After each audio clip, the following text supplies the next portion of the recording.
program and you check that horse's past performance, and you see that some horses like starting on the pole, some like starting outside. Rich Bickle loves starting up front. All 3 of his victories this year have come from pole position. Today he will start 9th, but for Rich Bickle on a road course, that might not be too bad. If he can pass those other 8 trucks, get to the front, Rich Bickle will gain that momentum and keep it going for the remainder of the season. One of the most picturesque places in all of the United States and one of the most demanding road courses in all of racing, Sears Point Raceway, Sonoma, California. And we're set for the Kragen Exide 151 for the NASCAR Craftsman Truck Series.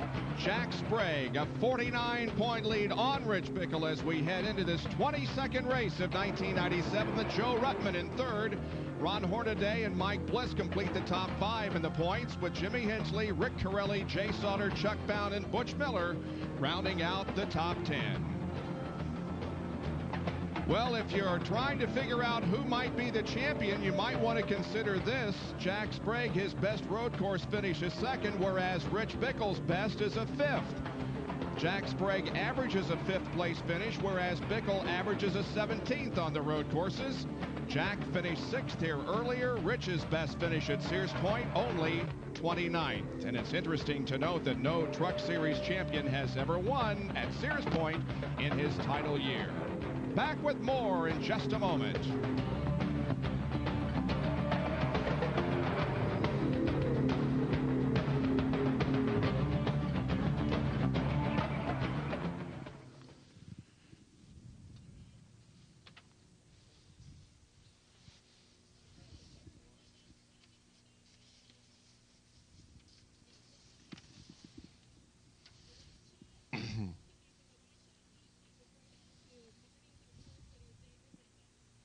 Okay.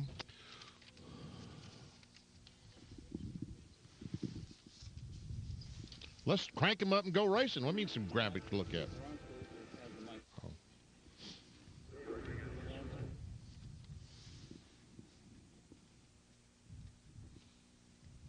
Up the good news.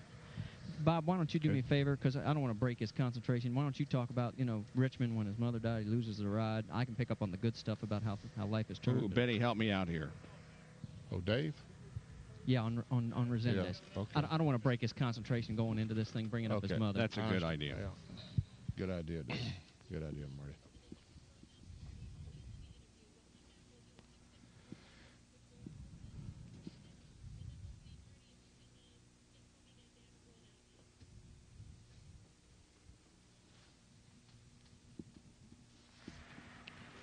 I'll do that. You do it tomorrow. Yeah.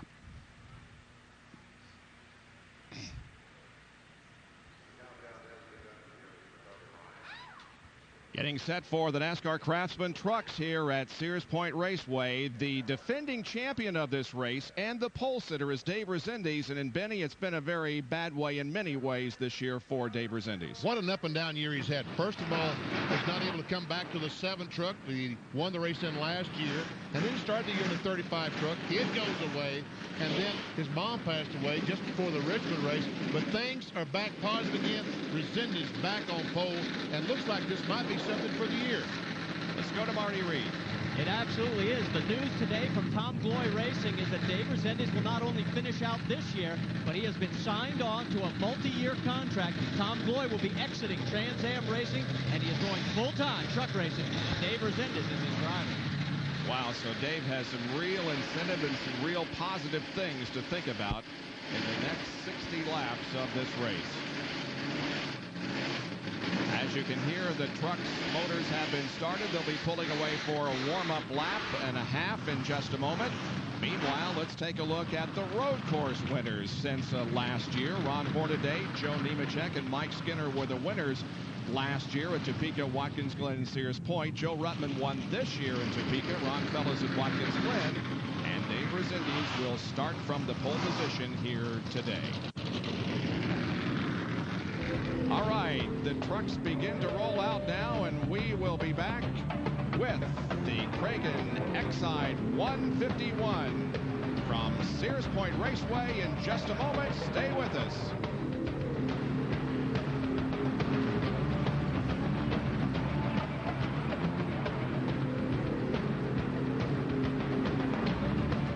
that graphic said, is it? What? That graphic that I just read wasn't correct. Was it? Never mind. Never mind. Trucks 1.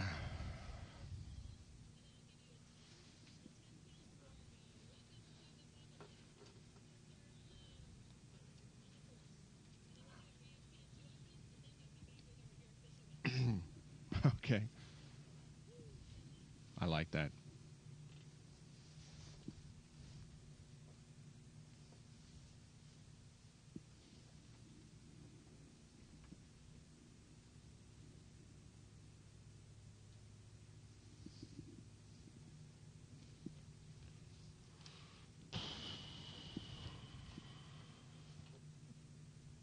What?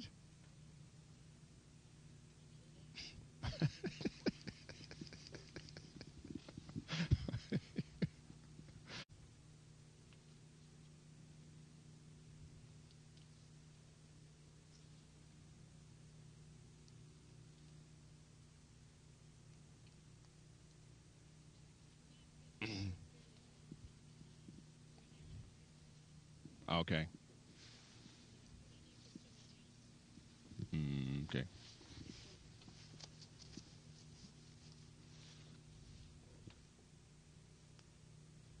Why?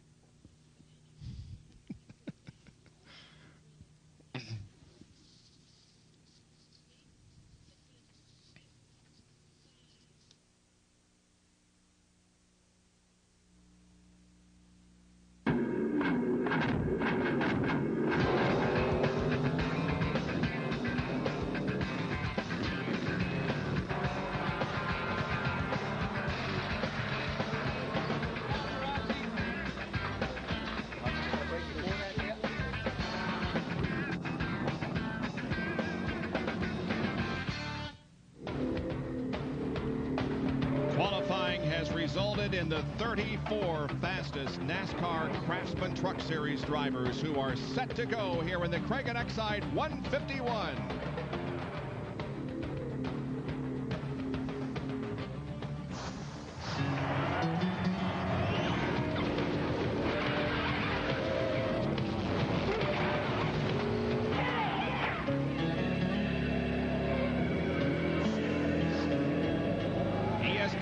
Motorsports again welcomes you live to Sears Point Raceway, Sonoma, California. We are set for the NASCAR Craftsman Truck Series in another lap. We will be set for 60 laps of racing. Here's the lineup on the pole. Dave Rezendes in the Tom Gloy Racing Ford in truck number 55, and Jack Sprague alongside in the number 24 Quaker State Chevrolet. Second row, Boris Said, car 44, the Federated Auto Parts Ford, and Tom Hubert, the Dana Corporation Dodge number 18. Third row, Kevin Harding, truck 75, the Sears Manufacturing Chevrolet, and Ron Hornaday in the Napa Brakes Chevrolet. The fourth row, Rick Corelli in the number 6 Remax International Chevrolet, and Ron Fellows in the AER Manufacturing Chevrolet number 48. Fifth row, Rich Bickle, car 17, the Sears Diehard Chevrolet, and Joe Ruttman, the LCI International Ford number 80. Row number 6 features Rick Johnson, truck number 63, the Precision Gear Crowler Bilstein Chevrolet, and Jay Sauter, truck number 3, the GM Goodwrench Service Chevrolet. The seventh row, Brian Cunningham in the Cunningham Historic Motor Cars Ford number 57, and Rob Rizzo from North Providence, Rhode Island in the Hastings Premium Filters Ford number 27. In the eighth row, it's Mike Bliss from Milwaukee, Oregon, the Team ASC Racing Ford number 2, and Brian Refter driving truck number 66, the Carlin Burners and Controls Ford. Brian from Wisconsin Rapids, Wisconsin. Back in row 9 is Mike Wallace, the Purolator Chevrolet. On the outside is Stacy Compton, the Valvoline Instant Oil Ford. In row 10, Jimmy Hensley in the Cummins Dodge, and Tony Raines in the Pennzoil Dodge. In row 11, Lance Norick, the NHL San Jose Sharks, and Randy Tolsma, IWX Dole Chevrolet. In row 12, Bob Keselowski, the Mopar Performance Dodge, and Randy Nelson, Core Motorsports Ford. In row 13, Chuck Bound, Exide Batteries Ford. Kenny Irwin on the outside, the Rebestis Ford. In row 14, Doug George, Bartho Lawn and Garden Products Chevrolet, and Joe Bean, the Dollar Racing Ford. In row 15 this afternoon, Rob Morgan, Load Handler Chevrolet, and Rick McRae in his McRae Racing Chevrolet. The provisionals in row 16, Butch Miller, Orleans Hotel and Casino. On the outside, Rick Crawford, Circle Bar Motel and RV Ford. The last row, Tony Roper, Concord Tool and Machine, that's a Ford, and Tony Toast, Star Nursery Chevrolet. Let's take a look at our race analysis. The pole speed 91.026 miles an hour, a new track record set by Dave Resendiz.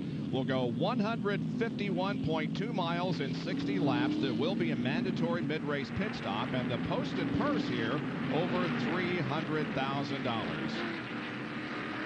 Now let's take a look at the drivers who missed the field. They include Bill Sedgwick, Bo Lemler, Joe Huffaker, and Mylan Garrett. As we see, the lights are out atop the Pace truck. And so we're going green next time by. Marty Reed, what you got for us? Well, there's trouble in the 16 pit already. Right before he went off the line, Ron Hornaday lost radio communication. He can hear them. They cannot talk, or he can, I can get this right. He can hear them. They cannot hear him. Wow. He is fourth in the point standings going into this race. We saw them standing by his window just before the truck went out, and I thought that they were just kidding around, but obviously some problem with the Napa Chevrolet. Since this is the first truck race I have ever done, do I get an exemption from this dollar for every time I say car instead of truck? Yeah, you'd be bankrupt already just trying to go through the starting lineup. I didn't think you heard those. Kenny Irwin has an onboard camera. He starts 26th. Lance Norick, the NHL truck, the Dodge. Jimmy Hensley, the Cummins Dodge, the Dodge truck. And Mike Bliss, the ASC Wagner. And Ron Hornaday also has. Barset also has a camera. Man, we are ready to go green. Let's go. Green flag waves, and we're underway at Sears Point.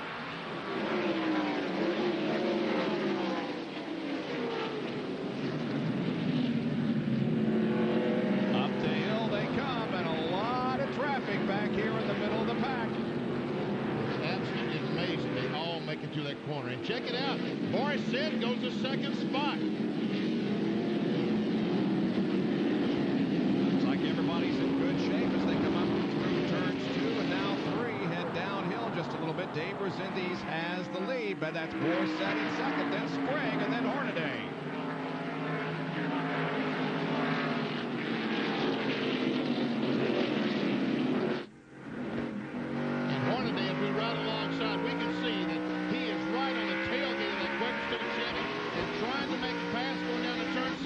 On the outside, and will do it. Ron Hornaday moves to third position. Sprague now back to fourth. That's Tom Hubert in the Dana Dodge, number 18.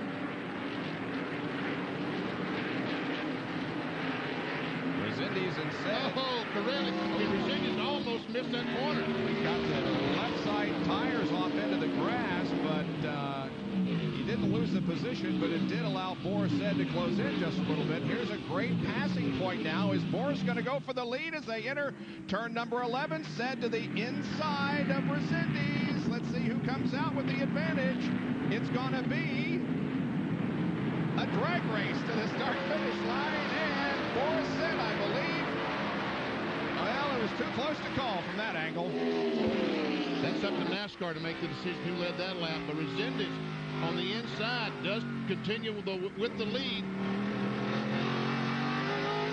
Tony Raines brings the Pennzoil Dodge in the pits already. They're trying to make it to halfway.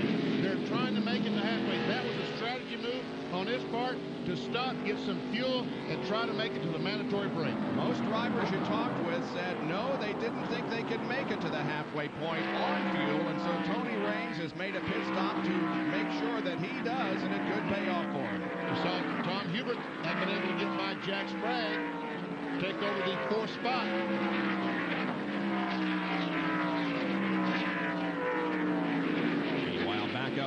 still Resendiz now with about a 3 or 4 car length advantage. Meanwhile, Hornaday, it seems like, is closing in on Boris Said. He certainly is.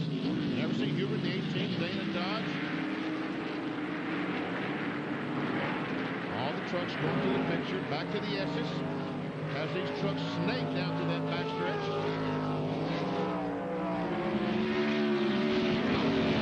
On board with Ron Hornaday now. The Napa onboard camera moved up 3 positions in the first lap.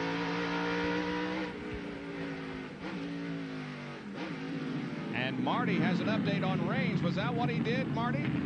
The great wisdom of the man sitting to your right. He knows it all. I don't even know why you have me down here. And it's exactly what they're trying to do. They are so worried about fuel. They said, hey, we're not going to lose that much track position. Everybody else may run into the problem. We may gain in this deal. We'll see if it pays off. Meanwhile, I don't know who led the first lap, but clearly Resendiz led lap number 2, and he has only led 1 time this year, and that was at the very first race of the year back in January. This is turn 4. Using those rumble strips again. Down the hill to turn 5. Sharp right-hander. I'm sorry, that's turn 4. I was ahead of myself. Now we're in turn 5. We'll go through the short chute, up the hill to the carousel on turn 6. Down the hill. This is a very tough corner. We'll see trouble this corner before the day is over.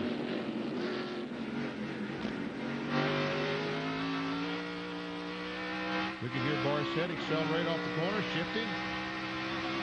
Now on the brakes, awfully hard. Downshift. Said's best finish in 1997 was at Texas. He finished in 2nd position after starting 4th, and he is off to a very good start here at Sears Point. And of course, he's a road racer. Came out of the Trans Am Series. But Dave Resendiz is the man right now as Ron Hornaday runs 3rd, then Tom Hubert and Jack Sprague, your top 5. Back in a moment.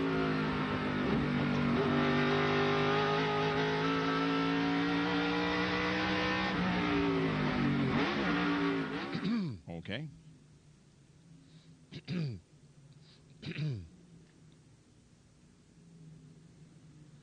This must be a battle for the lead since I can't see him. Yes, it is.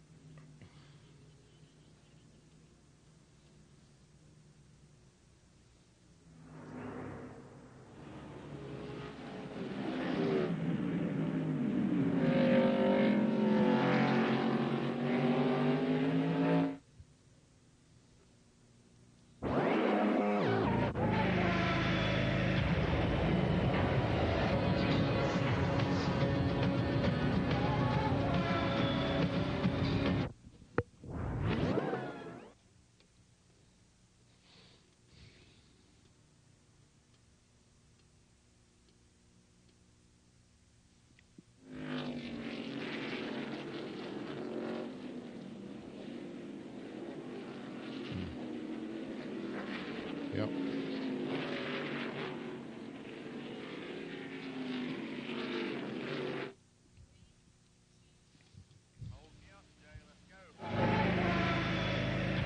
The Kragen Exide 151 for the NASCAR Craftsman Truck Series, being brought to you by Prestone Antifreeze. Protect your car in the Prestone Zone. By Daytona USA, the ultimate motorsports attraction. And by the new Dodge, it's about change. 3 laps completed. Here is Resendiz leading Said, but Boris is going to try him again on the inside in turn 11. He keeps coming off the corner. I think this time Boris Said will make the pass. Well, I don't know. Maybe I spoke too soon. Resendiz really gets through this turn 12 well, the left-hander, and he retains the lead. Boy, just almost identical to the way they completed lap number 1. They complete lap number 4. And now look at Hornaday, who's all over the 44 truck of Said. And Boris Said is trying to pass in this corner. It's not a very good place to pass. I didn't think so. If he could have gotten to there on the inside, he'd been in good shape. Oh, and look at Said turn the baby sideways almost. And Hornaday trying to dive to the inside. Thought he might get the advantage there with that right-hander, but it didn't work. Meanwhile, Jack Sprague is also closing in on the top 3. And you see that Tom Hubert is not there. He was running in 4th spot. he made a pit stop as well. So Kurt Rourke and his team decided they're going to stop for fuel. They have a problem, and then see how much gasoline it takes at the break. Here's a Napa Field summary for you. Now, that was quite a call because he gave up. He was running in the top 5, and he's all the way back to 32nd right now. Look at this tremendous battle here at turn number 7. Hornaday trying to get to the outside of Said. He may have second position here. He certainly does. So put the Napa Chevrolet in second spot.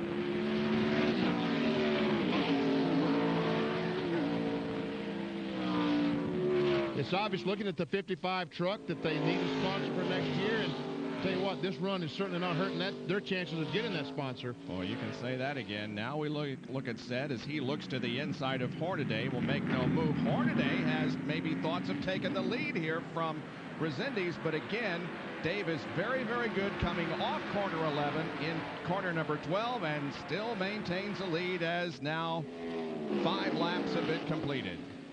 This is a 60-lap race. And these guys battled for the lead the last lap by. Both Jack Sprague and Rick Corelli were faster than the leaders. Kevin Harvick is our 6th place truck. Now this is Boris Said's onboard camera, the Federated Auto Parts 1-800-COLLECT on board.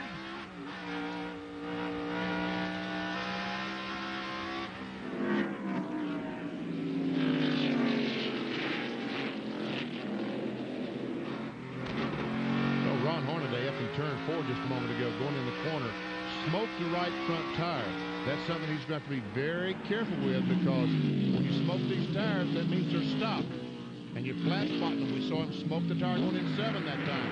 Oh, he's almost on the tailgate of that truck, isn't he? He certainly is. Here's Hornaday. Of course, he's the defending series champion of the NASCAR Craftsman Truck Series, and up through the aces, Resendiz is able to pull away just a little bit as Hornaday flies over those rubble strips. One problem, when he's that close to the truck, he can't really see the line that he needs to take. He really needs to back off just to be able to see the road. Jack Sprague back there in 4th position. And he's coming in, BP. Well, once again, strategy move. Come in, get some gasoline, and hope all these trucks have to pit after you do. So when they restart it at the mid-break, you'll be in front. 35 miles an hour is the speed limit on pit road as Sprague downshifts the Quaker State Chevy and looks for his pit box. This will be a quick stop, just a gas only. Marty, he's coming to you. Yeah, this is really surprising. A lot of the guys must have been playing the game with everybody saying, we think we can go, we think we can go. This is the 3rd truck that we've seen come in and pop off. But the entire field has gone by. Whoops, there comes one other truck. He will drop, and he'll drop back significantly. Mike Bliss, we understand, also came in for a splash and go. And so did Randy Tolsma. There's Randy Nelson, the 82 truck. He crashed that truck on Friday. Wow, did you see Sprague get off the ground that time? Boy, the right side of that, you can almost see the belly pan on that turn. He's trying to move up through the field now after having made a pit stop for gasoline. That red 46 is Joe Bean.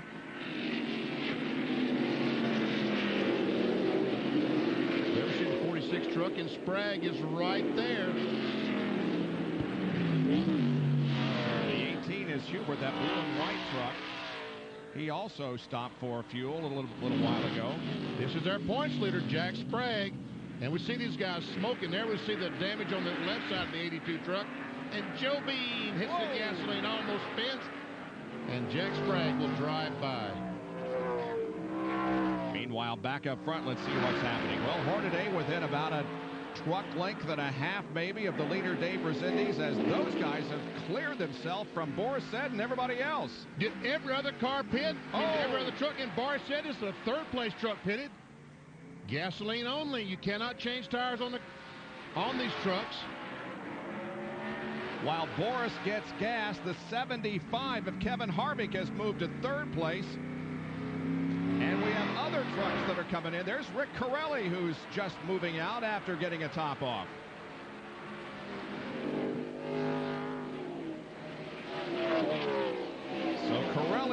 joins the fray, but well back in the field as Resendiz continues to hold on to the advantage over Ron Hornaday. Harvick is third. In fourth position is Rich Bickle, and in fifth position at the moment is Ron Fellows. That's the top five after several pit stops for fuel.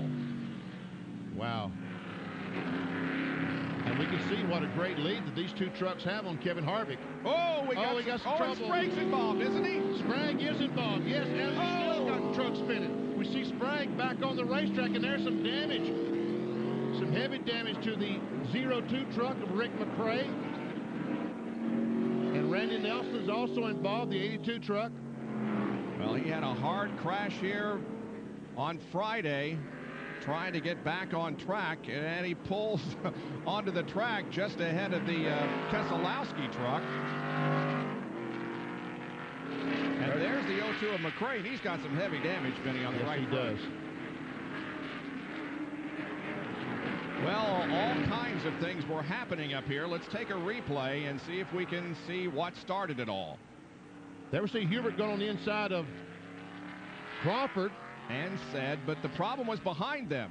The 82, wow. Oh. The 82 gets into Rick McRae, around he goes, and then those two trucks make contact. And from another angle, we'll take a look at it again. There we see where Nelson hits the 02 truck, around he goes, and wow. Nelson became airborne, came down on all fours, but he could have turned that truck over very easily. And spins back onto the racetrack, and that's where McRae hit him, I believe, wasn't it? No, he had already hit him? They had already hit them. All right.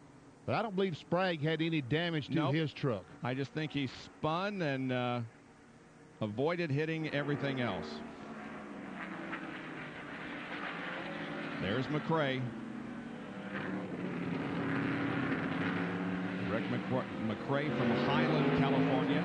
Well, while all that was going on, the lead didn't change, but Hornaday is still right there on the tailgate of Dave Resendiz.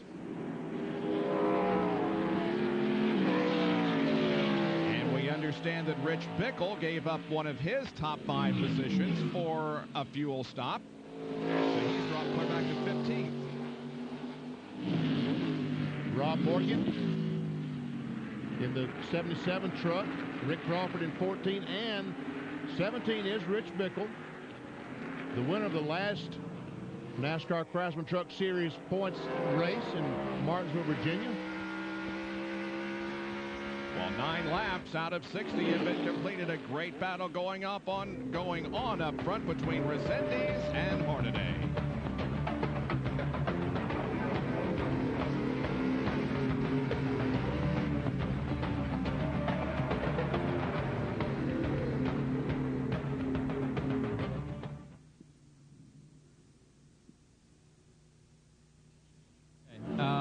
Yeah, both teams are going to roll the dice to see how this plays out. They're not going to give up the track position. They're going to stay out. At least that's what they're telling us right now. Everybody out, 98, 27, 35, they've all been in. I think everybody's been in just about except those two.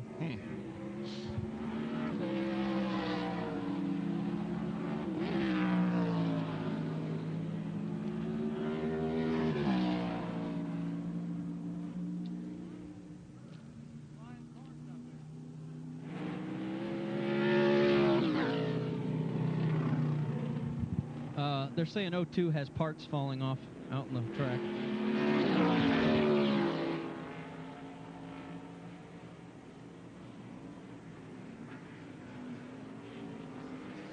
Third.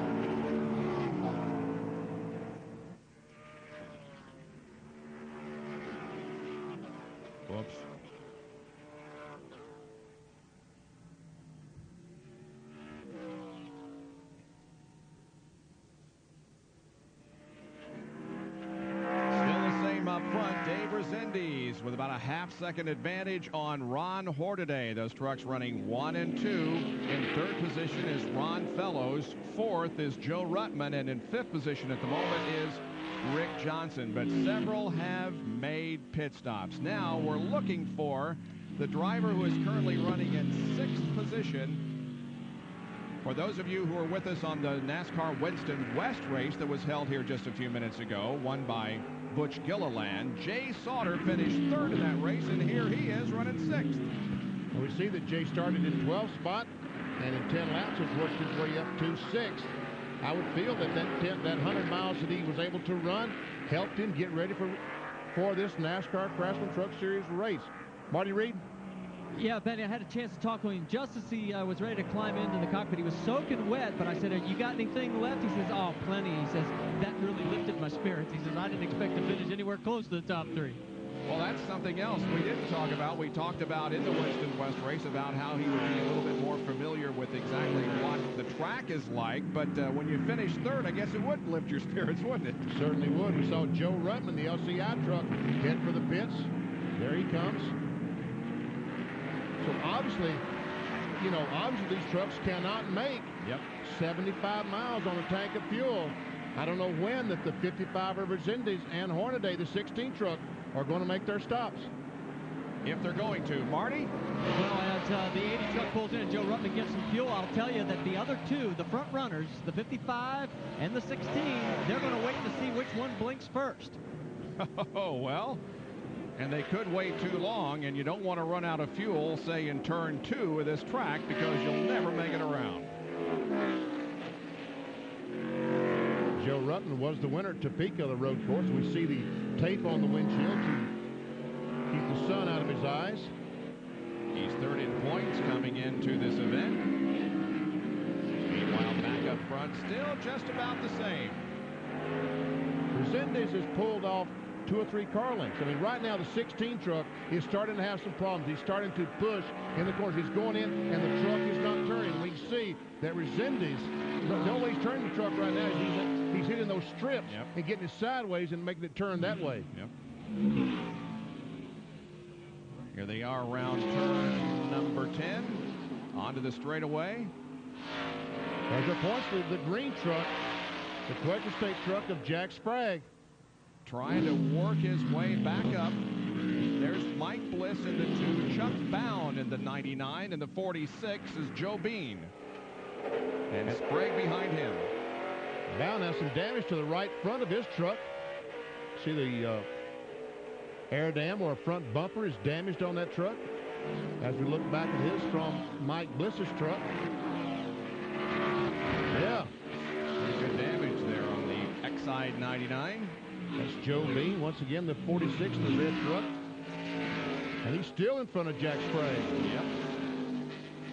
And then Raines, the Pennzoil truck, right behind Sprague. Now Sprague makes a move to the inside, and is he going to come out of the corner with the advantage? I believe he will. Yep.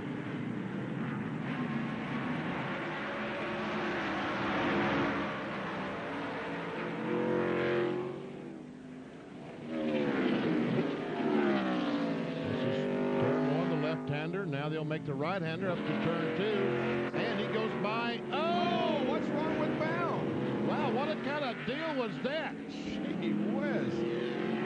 Looks like he nailed the gas and the rear tires hooked up and just shot him straight off the racetrack.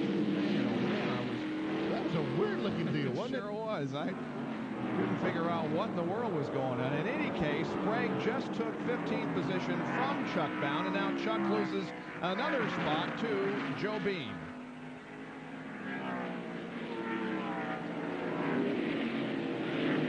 Raines goes to the carousel on the outside. He'll soon learn that's not very smart, too. Didn't take him about a second to learn, whoops, that's not the right way to do this.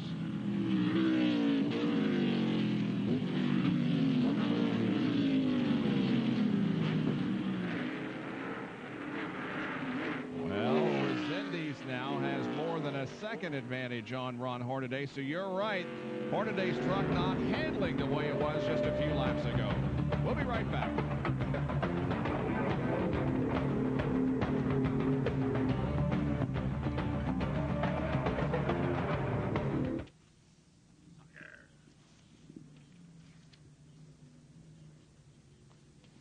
Okay.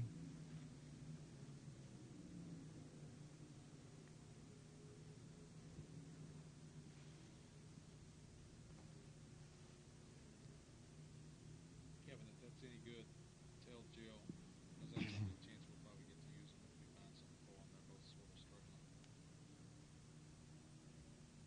And the 43, they're together.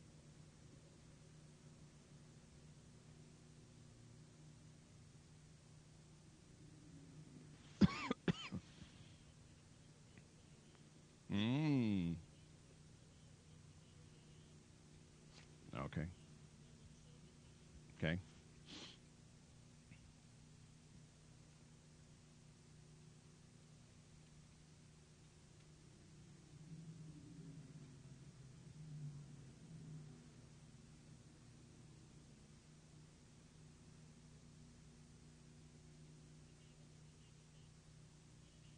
Too bad you missed it.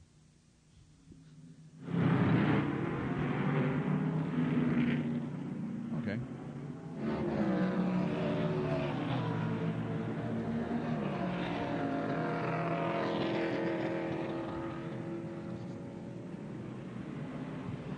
Back at Sears Point Raceway, and we are waiting for race leader Dave Resendez to slowly make his way down to his pit. Here he comes. He'll get his gas and go. Talk to Tom Gloy. I said, could you have gone? He goes, we need some yellow. Everybody's going to need some yellow. We think we can get better mileage. We're about to find out, but we couldn't afford to run out now.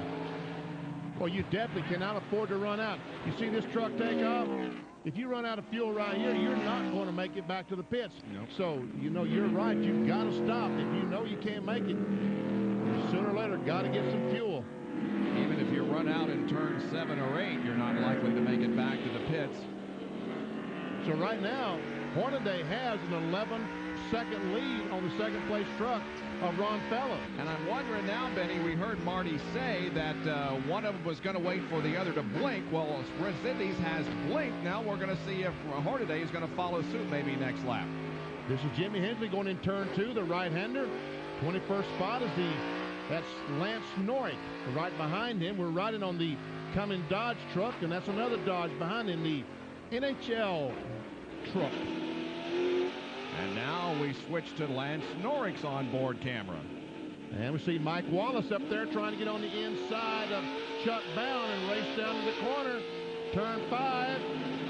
And they're still side by side into the carousel. Mike Wallace earlier in the week went straight here into the tire barrier. This time he makes the corner, and he and Bound still side by side. Good side-by-side battle as they come off the corner and down the straightaway. We'll see who outbreaks for the position into turn 7. Looks like that Wallace is going to be able to. Bound's truck just isn't handling right, and I'm sure it's because of that damage we see in the right front. Jimmy Hensley's trying to get back, could not do it. And Randy Toldma. Wow, he's got some problems. Looks like he's pulling off the racetrack. Too bad for the driver from Idaho who made his mark early in his career with the midgets and the Silver Crown cars in USAC. That Lance Norrick truck is now a Dodge. Started the years as Fords as Jimmy Hensley dives down to the inside of Bound. Will try to take the spot away. And Norrick will try to follow, as will Kenny Irwin. Now they're 3 abreast. That's nice. And we're on board with Kenny Irwin watching the activity in front of him. The young man from Indiana who joins the NASCAR Winston Cup Series in 1998, driving for Robert Yates, the 28 car, but he's in the Precision Gear truck. This is the Rebestos truck. The onboard camera is sponsored by Precision Gear. Randy Tolsma's coming in, and that right front's down, looks like. A right front tire flat, man. And he might be able to get it changed and back on the racetrack. And, whoa, Lance Norrick gets alongside, gets by Chuck Bound. That's also Kenny Irwin gets by. That's Irwin in the 98. So Chuck Bound just continues to lose positions. Red and white truck behind Chuck Bound is Stacy Compton.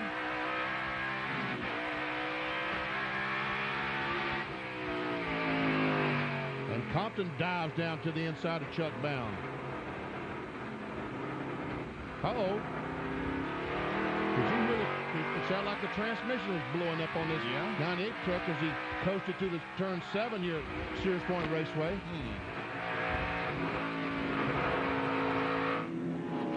Randy Tolsma was held for 15 seconds because he took a shortcut on the course and used the drag strip to get back around. So he has the penalty served and is back on the racetrack. He's down a lap in 32nd spot.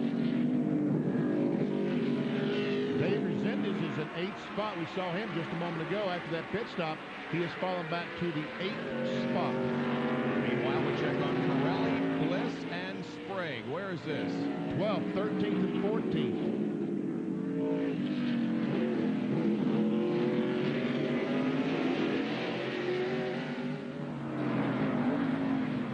Bliss has been held winless this year. Jack Sprague, of course, has won 3 races so far in Phoenix, Nazareth, and Nashville, and well, he was ready to make a move on Mike there.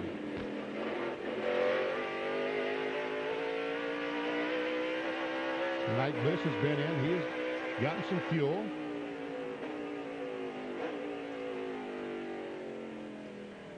Turn 7, slow right-hander.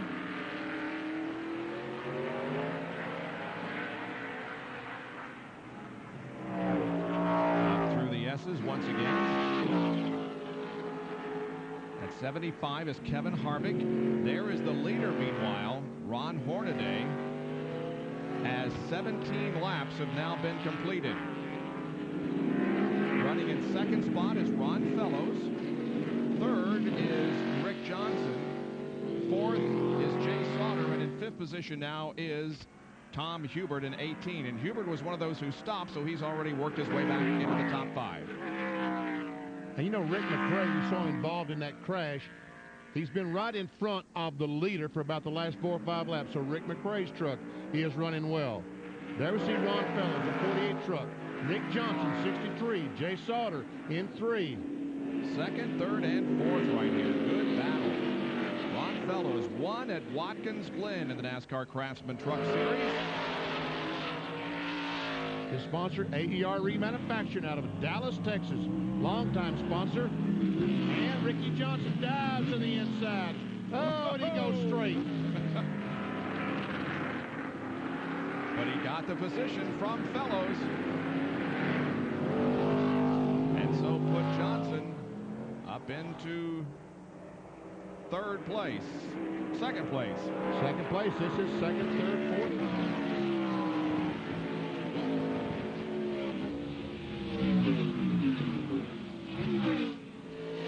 And Ricky Johnson has a great run going in that 63 truck.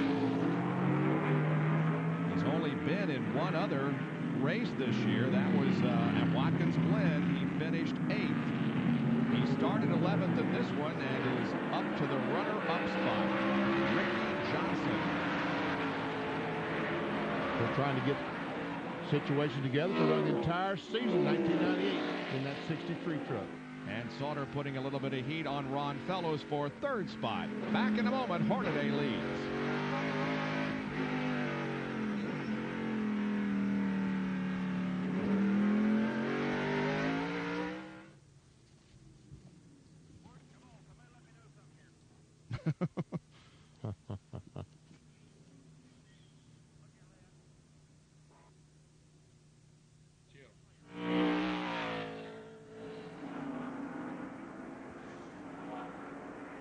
I can't believe that written praise still there.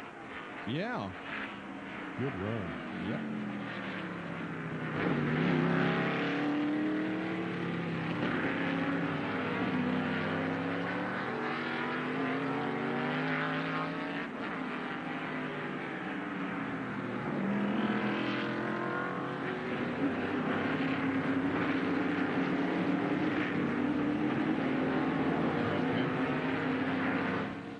I'd like to know what his strategy is. Yeah, no kidding. Oh, here comes Joe.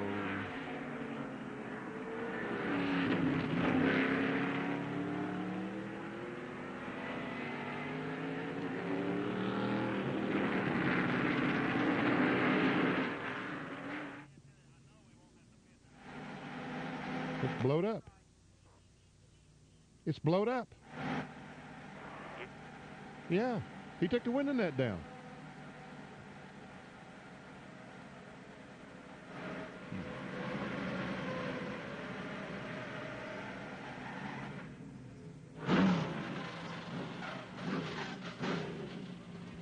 Good call, BP.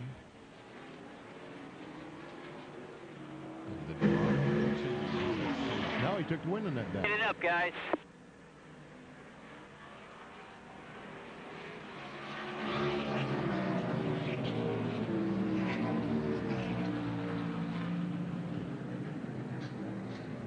A major development at Sears Point Raceway. The race leader, Ron Hornaday, the fuel strategy was they felt they could go the distance, but he came in, the motor is off, and caught the crew and us by surprise. And the reason is, remember, he has no radio communication.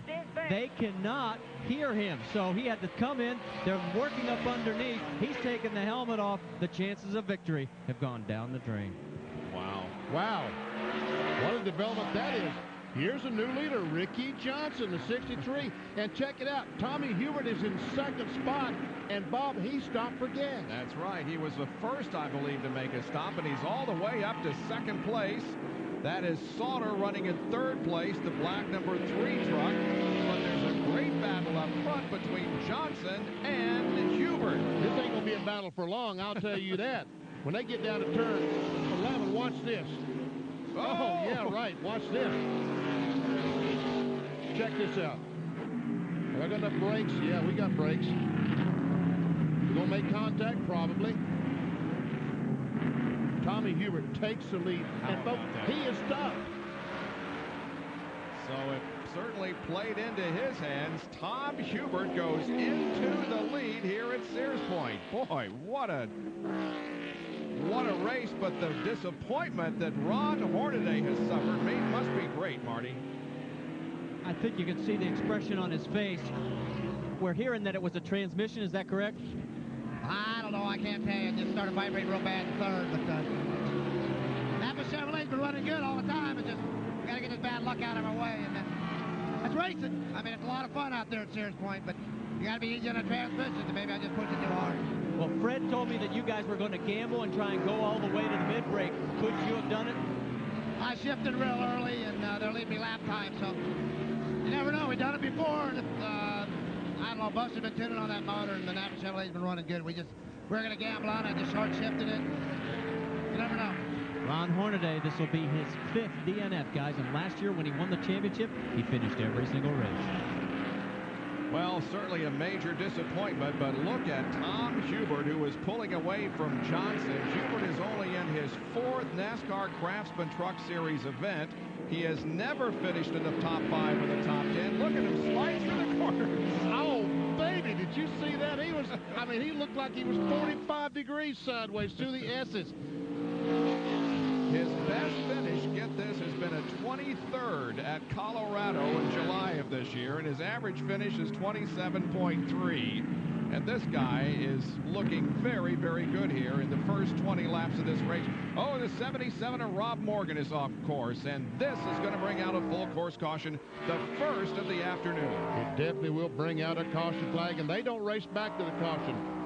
They freeze their positions wherever they would see Brian Cunningham going by in the 57, Joe Bean, Joe Rutman. Mike Wallace goes by, and there's the leader slowing down. We're 9 laps from the halfway point of the 60-lap race. 21 have been completed, but the first full course caution waves over Sears Point Raceway.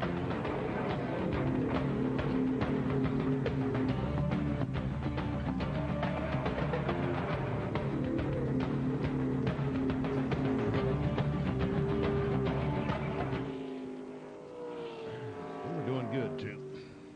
Yeah. Gonna break our momentum here, huh? Yeah. Well, we were going to get this thing in the time slot, but it kind of went away now. What's the matter? You got a headache? No, my glasses hurt my ear. These headphones do the same thing to me. I like them, but for some reason they...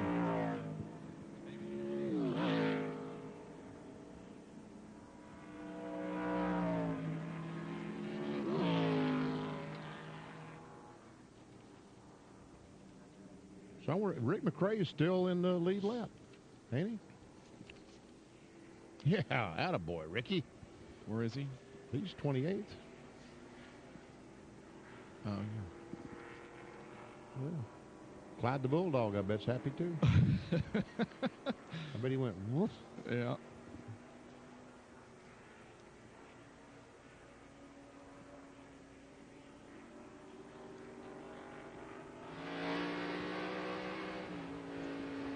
Bob Jenkins, Benny Parsons, and Marty Reed back at Sears Point Raceway for NASCAR Craftsman Truck Racing. We're in the first full course caution of the afternoon because the 77 of Rob Morgan got off course.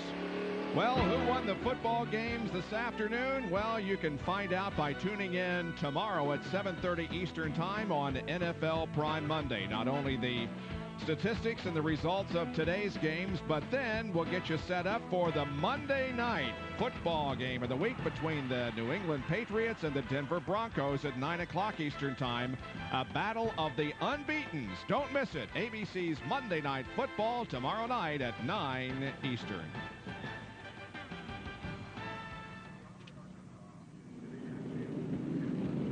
We see the lights, the lights were out on the pace truck. Now they're back on, so obviously we're not going to see the green flag this time. Jack Sprague, the points leader. His best finish here at Sears Point has been a 6th. Bickle's best finish at 29th. Joe Ruttman a 4th, and Ron Hornaday has 1 here at Sears Point. Well, the 63 of Rick Johnson, who was running 2nd, has come into the pits.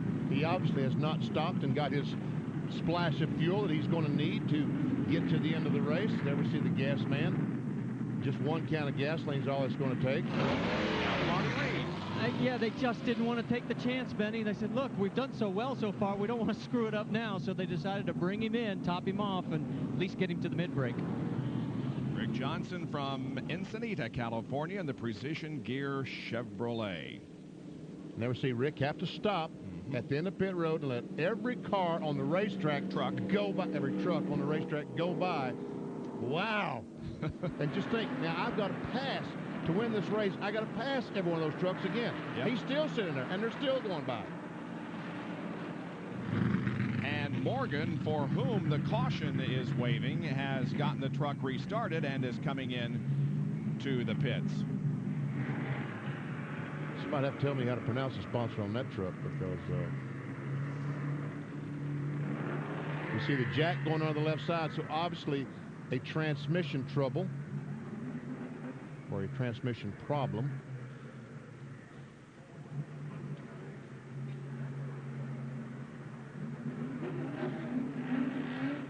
Rob Morgan from Conway, Arkansas.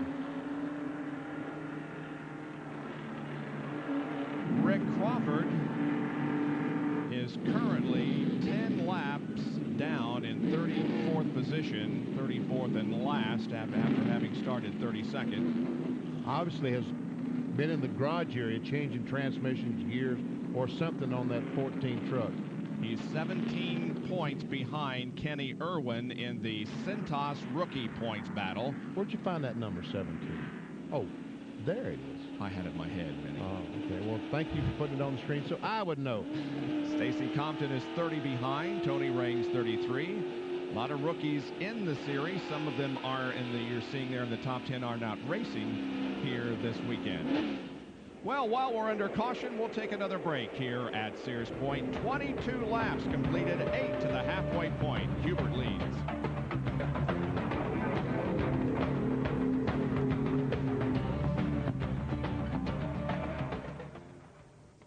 This is as bad as a Dover-Winston Cup race. 4 hours in here. We need some fresh air. All right, guys, here's the deal on the 3 truck. They're going to try and go the distance here, so we may get to see if somebody really can make it. Oh, Sauter did not stop. Sauter didn't stop? They have not stopped. So 2nd, 3rd, and 4th have not stopped. Okay. So we're going to find out, and then we're real close to the 18 truck, so if that stays the way it is at the mid-break, that'll be the 2 we'll go after. But so we need to get somehow we need to explain why Hubert stopped so early. Mm-hmm.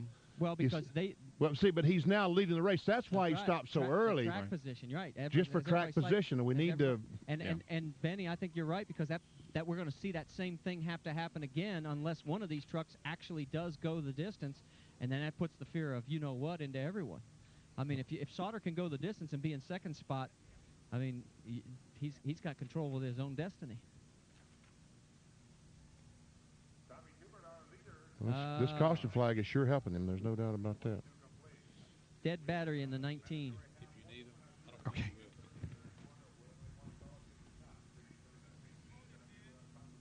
He came in on the first lap, was it? Tony Raines did. Tony Raines. Okay. How about Hubert? Hubert was right behind him, 1 lap behind. Okay, came in on the second lap. Came in on lap 2. Hubert stopped on lap 4, according to Lynn. 4, okay. Like I said, it was lap 4. Thank you, Lynn. It just felt like lap 2 to me. Why don't you go on the break? Yeah, well.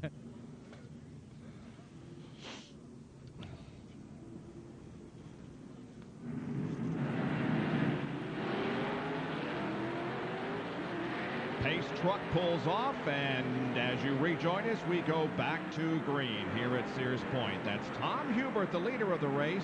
Second is Jay Sauter. Third position is Ron Fellows. Green flag comes out. We are back to racing.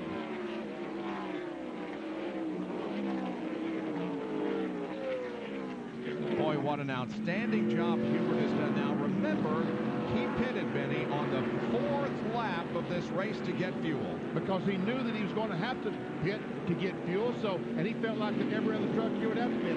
So he came in as early as he thought he could make it the rest of the way, and to get that track position. And you see, it worked for him.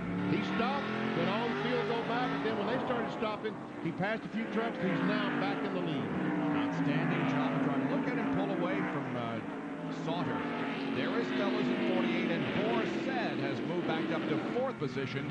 5th at the moment is Brian Refter. We're on board with Boris Said, looking ahead to Ron Fellows. There is second, third, and 4th. And Boris Said dives down to the inside of Fellows, takes over that 3rd spot. And look, oh, he got some.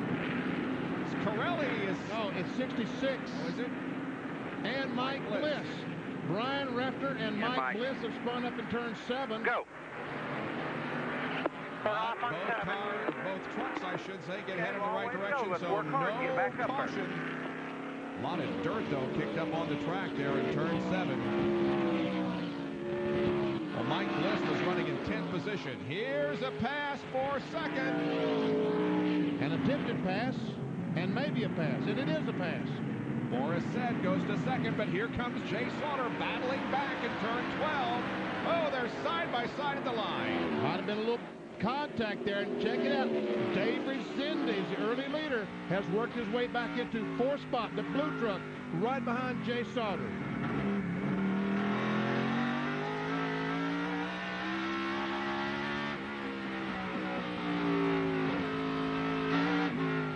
This is Boris Said we're riding with. He goes down the hill. Now here comes Resendez trying to get to the inside of Sauter, and he does. Boy, we see him smoking those tires when they slam on the brakes. Oh, Sauter. Oh, some contact.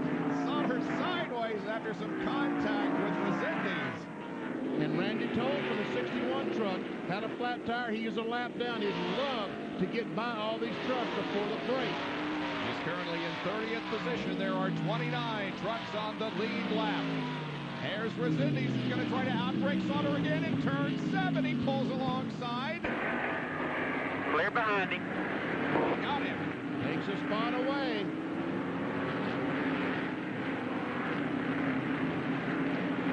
So Dave Resendez after the pit stop, and it was a late pit stop as well. Sure was. Has worked his way back into 3rd spot. There's 4th place Sauter now in the 3 truck, the Richard Childress owned truck. And he has not stopped. That's right. Jay Sauter has not stopped for fuel. They think they can make it all the way. And certainly was helped by that caution period that we just experienced. Now here is Randy. Oh, and he makes contact with Resendiz and almost spun him out. Would that have been something? Oh.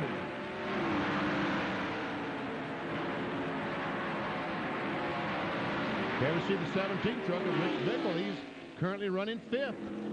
Back in the top 5. Meanwhile, while all this racing has been going on, Hubert had just said, see ya.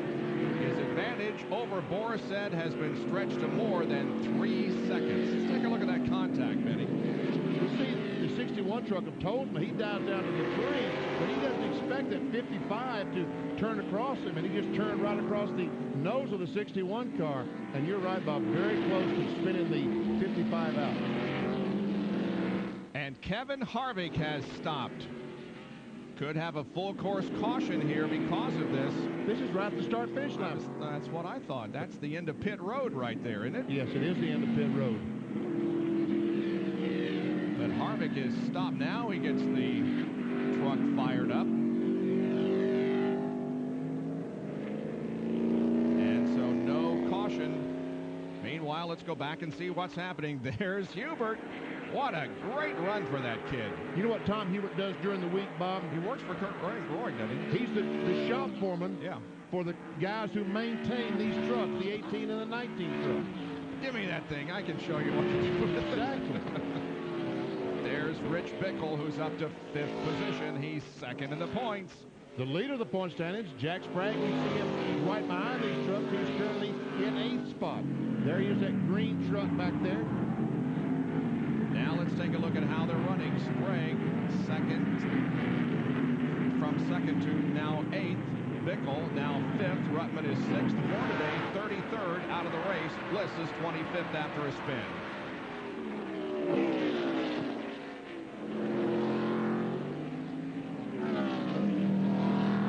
Bickle and Ruttman, 5th and 6th. Joe Ruttman won at Orlando in January, the first race of the year, and at Topeka in July on the road course.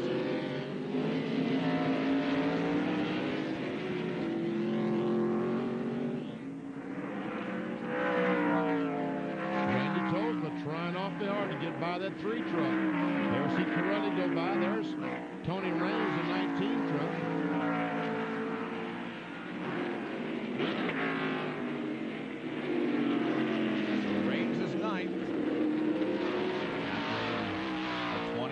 Start.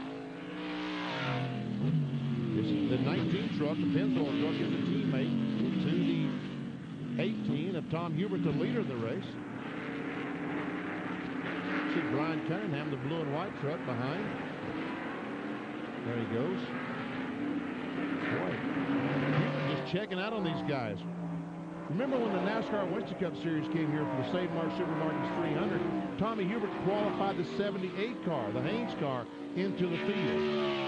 And everyone was raving about what a great job he did in that class.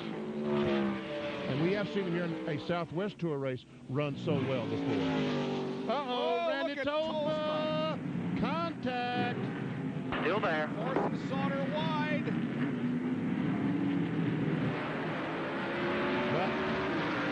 Quite a bit of damage on that You're clear. There on the right side, Benny. Yes, there was. I don't see smoke off the fender, so obviously the tires are not running, but it's wrinkled pretty good there. Wrinkled pretty doggone good, you're right.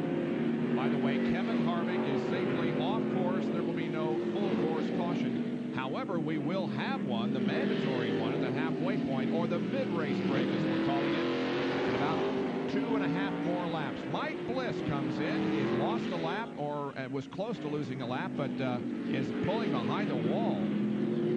Whoa. I see someone jumping in the car with him, so obviously transmission trouble. Up over here now, the bank's going to be too low.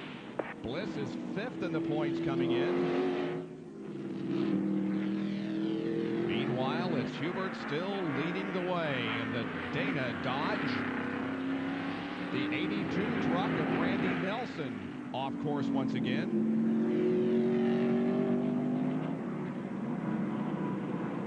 That thing was really wrinkled badly in practice on Friday. I was surprised they were able to get that truck back together and qualified yesterday. 3 3/4 second lead for Hubert. Dana Dodge is doing his thing today. I'm telling you, it is. He's about to complete the 28th lap. There is Boris Said in truck 44, then Resendiz in third.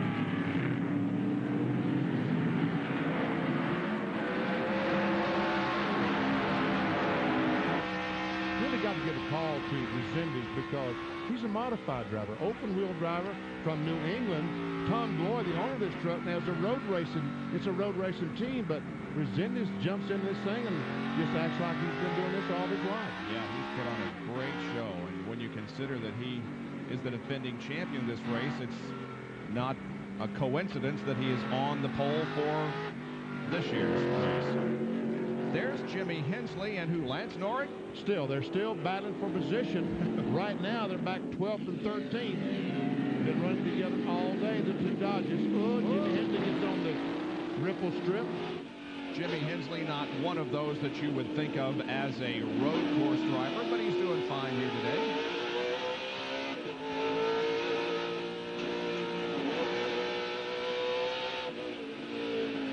Lance Norrick from Oklahoma City, Oklahoma, and this truck is sponsored by the San Jose Sharks of the National Hockey League.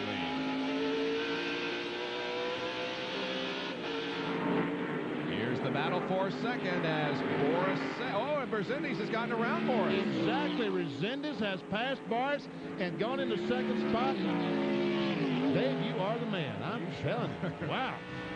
He and Hubert have certainly been the stars in the first half of this race, and we're just about to reach the halfway point. Hubert is about to complete lap number 29. You can see him up there in the distance going around turn 11.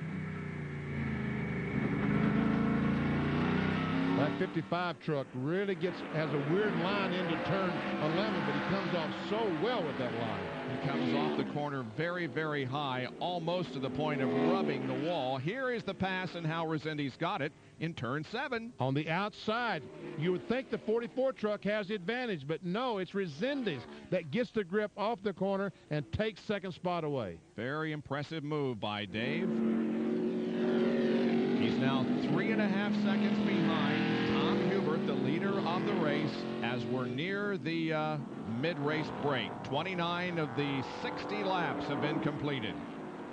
There's Said sideways off that corner. Man, they're all ganged up back here. Sure are. Joe Ruttman, Rick Corelli in 6th, Sprague in the green Quaker State 24. There's Rich Bickle. The first two in the NASCAR Craftsman Truck Series points are in this battle. There's the leader of the green truck. The black and orange truck is currently in second spot. And Corelli tries to dive on the outside of Joe Ruttman. That's Corelli in the 6th, the Remax truck.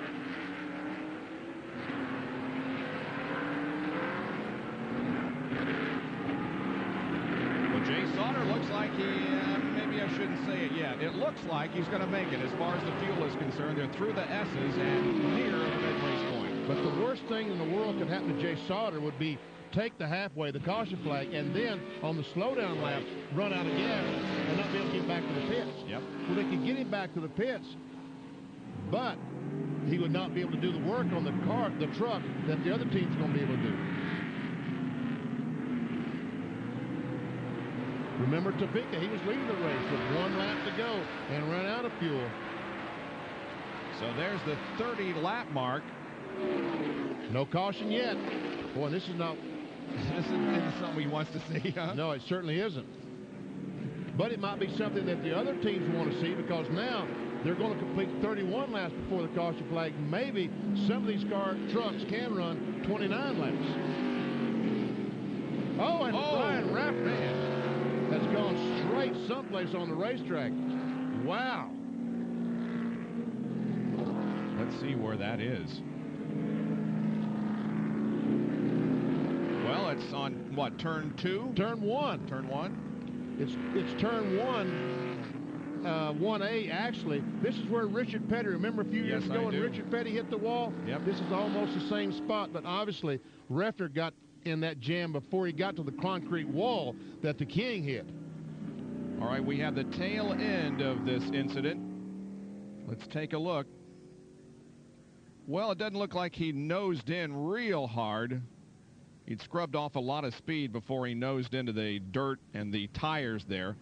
But because of this and the fact that this is the 30-lap mark, it is the midway break, and he is okay. Brian Reffner, okay, taking off the helmet. The window net is done. He is fine. Okay, well, the trucks will be coming in. We're at the halfway point. We'll be back in just a moment.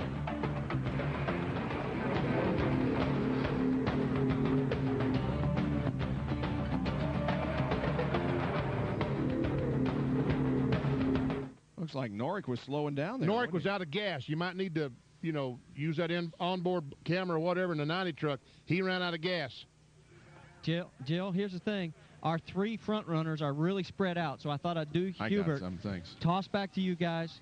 Then I'll work my way to Resendez and to Boris. Sauter's what, 4th? Well, he's 2 pits down. I could go right to Jay. All right. Then here's what we'll do. We'll go from Hubert to Sauter, and then I'll toss back to you guys. There's no real advantage to go all the way without gassing up. Well, he could, but if everybody else stops. Well, the thing I'm going to ask him is, was he short shifting there at the end, just trying to save the fuel to make it? Because you're right. If he has to do that, he can't. He's not go competitive. For the run. Yeah, he can't. I mean, if they all stop, he's still got to outrun somebody to win the race. And they've never run on these new front shocks. Race rubber out, I have to go to race track bar. Okay, 55. Take your time. Okay, they're going to get Tommy out of the truck.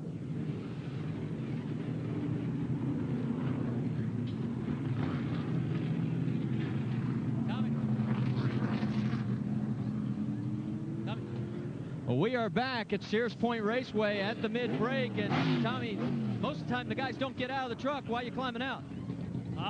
Just going to change my T-shirt and try to stay dry. We don't run every week, so just trying to stay as best fit toward the end of the race as we can. Well, you look pretty fit right now. You're flying. This Rourke Motorsports, Dana Dogs, is awesome. We're a little tight. If we get rid of that, we'll be a lot better, but we'll just, main thing is to finish this thing, see what we get out of it. All right, we're going to let you go dry off because they're going to take the pressure up in the rear tires, guys, and they're going to change the track bar to give them a little more handling through the carousel. Now, as far as we're going to try and make our way down towards the 3 truck here, we'll see if we can get a word in with Jay Sauter. This guy certainly has earned some airtime. After all, he ran the first race and managed to come in 3rd there, and then came out here and has run very strong. And Jay, I got to ask you, do you have anything left? I mean, you've been running strong 2 races in a row. I tell you what, these Goodwrench service team, they give me a great truck. We're in good shape here. We're just getting ready to race for the second half. I have to ask you, as far as the strategy was concerned, did you have to short shift there at the end to save enough fuel, or can you be more competitive at the end? Well, we were doing a little bit of both. We were trying to conserve fuel to make sure we could make it for the second half, see what we had left in the tank, and we'll go hard for the second half now. So you know you got enough gas? That's going to be a terrorizing fact to all these other guys if you can start stepping on it. 10-4, we're just going to give her all we got. All right, now, how tired are you, really? Tell me the truth. I feel good. The truck's handling good. When the truck's working good, it's easy to drive, and we're going to give it all we got now for the last 30 laps. How much did that 3rd place finish in the Winston West race help you? Well, just getting the laps. My hat's off to those guys, the Golden Gate Meat Team. They did a great job for me, and it was a lot of fun. All right, guys, I'm going to send it back up to you, and we'll go check in with Dave Resendez. Okay, and in the meantime, we'll show you where everybody is running here at the mid-race break. There you see that Tom Hubert is the leader, and the guy we just talked to, Jay Sauter, in 4th position. Resendez and Said between those 2. Then Rich Bickle in 5th. Then Rutman, Corelli, Sprague. We see the top, and we see that we got 26 trucks in the lead lap. And Ron Fellows, the road racing expert, the winner at Watkins Glen back in 26th spot. Don't know exactly what happened with Fellows, but that is strange to be back that far. And there you see the rest of the field at the end of 30 laps. Now, the 90 car of Lance Norick, when we went to break, we noticed that this truck was slowing down, and apparently he's out of fuel, Benny. I don't know exactly what the problem is, but is there anybody in that truck? Is there? Oh, yes, there's a driver. Yep. He was rolling backwards. I guess someone pushed him back, but he's not been able to get back to his pit area to do any work to his truck, even to get fuel or change tires. So they got to get him back to his pit area. And there is the 66 truck of Brian Refner that they are getting from the place where he wrecked. By the way, we saw Brian get out of the car. He's fine, but he did nose in that 66 truck just at the halfway point. Okay, back down to Marty Reed.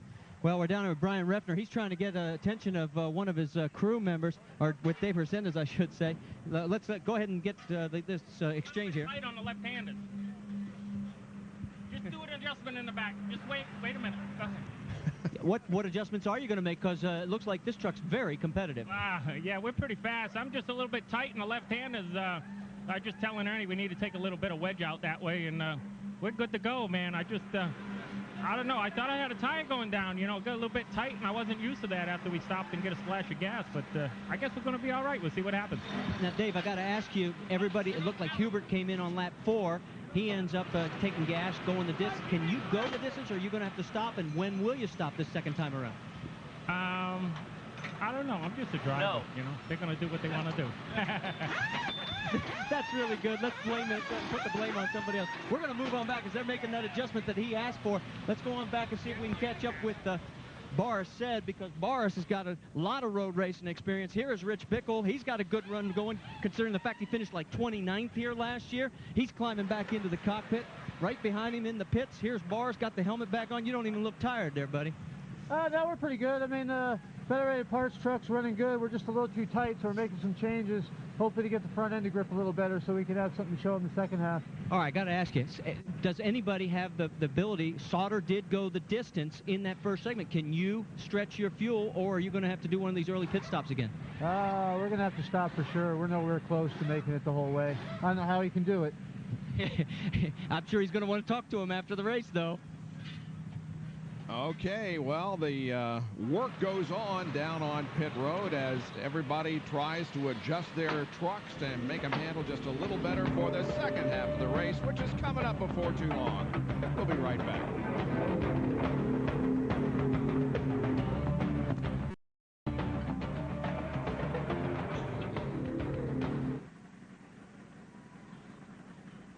I was going to say, you better get them going there. Lance has finally made it back.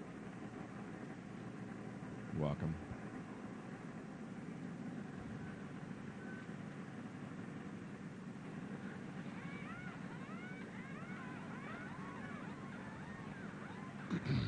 Hey, Jill. If I was you, I'd get him back out there as soon as I could. If I was you, I'd get him back out there just as soon as I could. Good advice there, BB. Thank you for that. How's that other thing going, Mikey?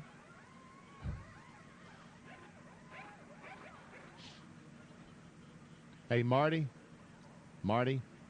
that 18 truck of Hubert, looked to me like they were working on the seat. It looked to me like Hubert was getting burned in that truck, and they were trying to do something to cool it off. He had sweat so much that you're right, he was getting hot, and they were drying the seat out. Yeah. Okay, here we go. Okay.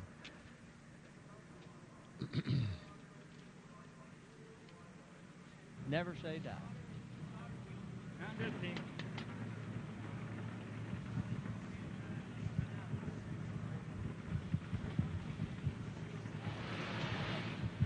Well, you're never going to believe who's strapping in again behind the wheel of the 16. That is Ron Hornaday. We thought he was out of this, but this crew did great work. Changed the transmission and the rear end. They even added 4 Goodyear Eagles on this thing and a tank of Unical gas. That's why they're a championship caliber team. They never say die, and we're just going to go out there and try to make some points and get out everybody's way and try to make this a big test program for everybody. But I don't know, we keep praising one guy in this deal, and that's Dale Earnhardt, so we just got to go out and try to get up at the top. He's going to put the helmet on, the net's going up, and these guys are getting back into this battle, even though they're well down. That guy won championships 3 out of 5 years. He was a Featherlight Southwest Tour champion in 92 and 93, and the Craftsman Truck Series champion in 96. Only in 94 and 95 did Ron Hornaday not experience a championship in racing. By the way, the number 90 truck of Lance Norick, well, he made it back. Got a little bit of help. The wrecker pushed him back. If you got to have a problem, though, at the break is obviously the time to do it. And we see Mike Cheek says, okay, we've got all it done we're going to do, so get back out there, Lance. Well, you can find out what happened in the world of motorsports tonight at midnight. Now, because of this race and live soccer that's coming up, RPM tonight is on at midnight Eastern Time here on The Deuce. But Reese Davis will have all the results for you. And, of course, don't forget the RPM Tonight weekday version with John Kernan, which is on at 7 o'clock Eastern Time. The second half of the Kragen Exide 151 NASCAR Craftsman Truck Series race coming up.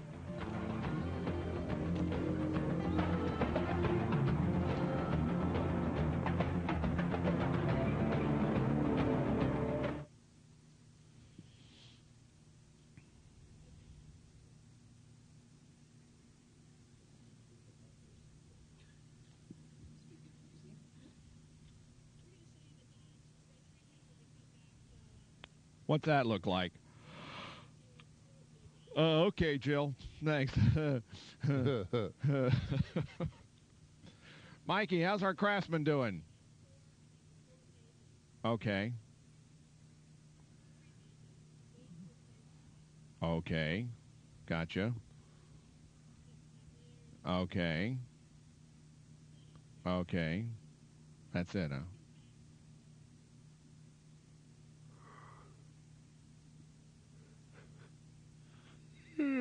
Somebody's losing something. Yes. Is it?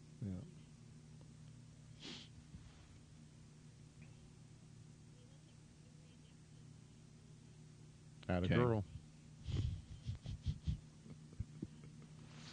I know. Yeah.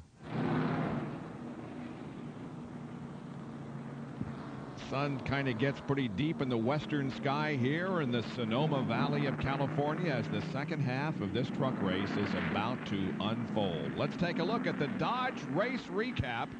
Tom Hubert is the leader of the race. He's led 11 of the first half, 7 lead changes. We had 1 caution period that lasted only 3 laps. The average speed almost 80 miles an hour. Those that have led a lap, at least 1, include Hubert, of course, Resendiz, Hornaday, Said, and Johnson, with Hubert and Resendiz leading a like number of laps. And we have 2 trucks that are off the track, but nobody is officially out of competition at the moment. This is Jimmy Hensley's Cummins Dodge. We're riding on the roof of his truck. And as the evening wears on, you're right, Bob, we'll see why all these drivers have that tape on the windshield, because as the sun sets, they drive into that. Visibility does become a problem. There's the tape I'm talking about. See, on Hubert's truck, they put a strip of tape on there to try to shield the sun from the driver's eyes. Does the same thing as your sun visor that you have in your car, except you can't reach up in these trucks and pull her down as you can in your car. So they put a strip of tape on the outside of the windshield. Let's try to talk to Rich Bickle and see how he's going with the diehard Chevy. Hey, Rich Bickle, this is Benny Parsons up at ESPN. Do you read?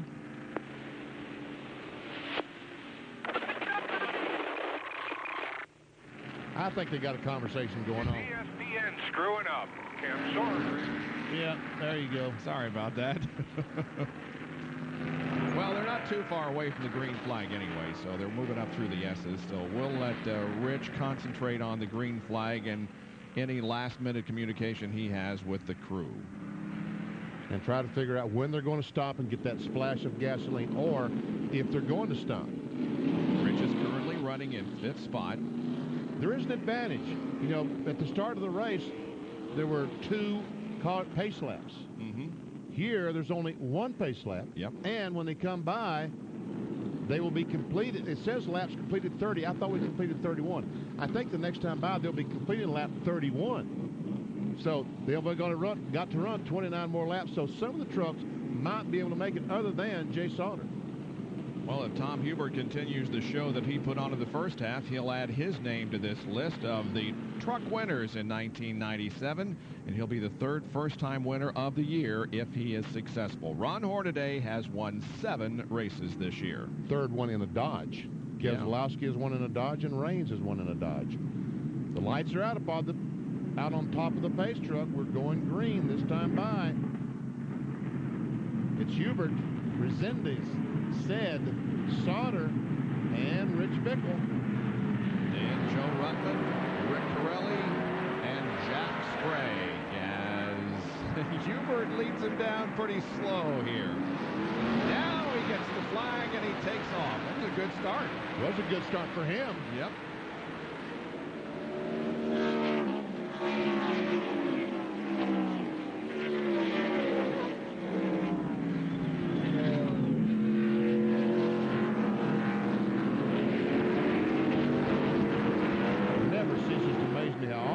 Cars funnel down and get through those corners. It is amazing. Now there's sorry, that's okay. You won't dock me, I won't dock you. Now there is Randy Tolzman, that 61 truck, fourth in line. He's still trying to get that lap back that he lost. He's in 27th position. There's Randy in the 61. One of the drivers out of the USAC ranks. He's been doing a very good job in the NASCAR Craftsman Truck Series. Don't find better people than Randy and Tiffany Tolzman. She is what you call a supportive wife. Everything that he wants to do and any small thing that might lead to a betterment of his career, Tiffany is right there behind him. There's the leader, Tom Hubert, in the Dana Dodge. That's Dave Resendez in the blue 55. And Boris Said is a third-place truck in the 800 Collect Federated Auto Parts Ford. As we watch the entire field cruise by. Now we're back to the lead.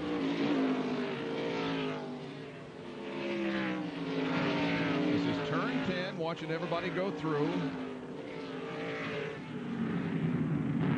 Everybody pretty much in single file formation as they come down. And now those up front are through corner 11, and a pretty good battle here for second spot as Boris Said is closed in on Resendez. Took a look down in turn 11, not able to get by. They'll go up the hill. This is turn 1A. Back to the right, turn 2. And see that sun that's setting that they're driving into? That problem is only going to get worse as the evening wears on.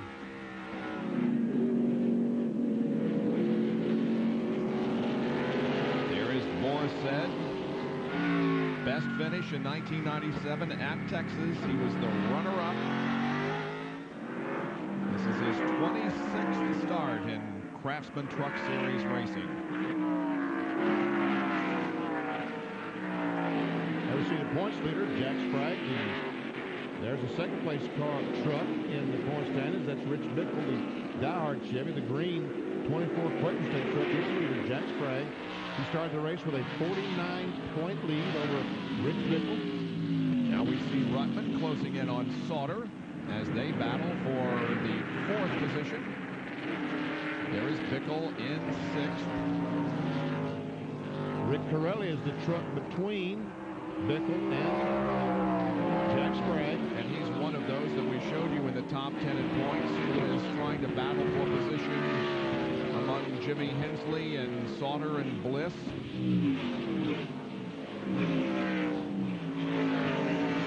There's Corelli in the Remax truck.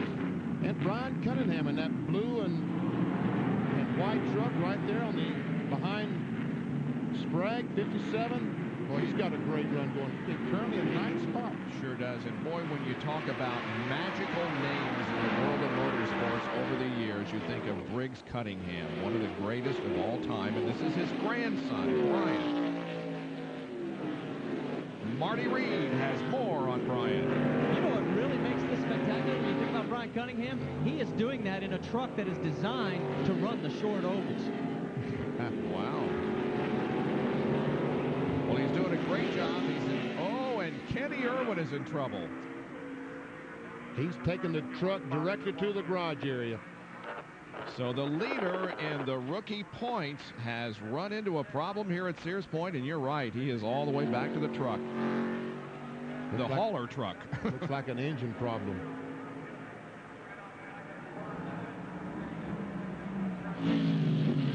And a full course caution once again waves over the track. Don't know exactly what this is all about. Chris Morgan waving the caution. He hasn't had to wave that thing too much tonight. today. You know, as I've sat at home and watched these races on television, I have always admired that man's enthusiasm. He is as good a flagman as I've ever seen. Always a lot of enthusiasm waving the flags. That's Chris Morgan. Oh, I see what Kenny Irwin coming in the pits. Lost some oil on pit road, so they're putting down some oil dry, and that's a good idea because we're going to see, look at the oil, the trail of oil as it goes into pit road. Because we're going to see some pit stops here. We sure did that first time. Yep. And I would guess right now that pit road is probably closed because of that fella putting out the oil dry. Yes, we see the flag on the right side, the red one with the yellow stripe. That means that pit road is closed. So the caution coming out here just 2 laps past the halfway break. 32 laps out of 60 completed here at Sears Point with Tom Hubert still up front.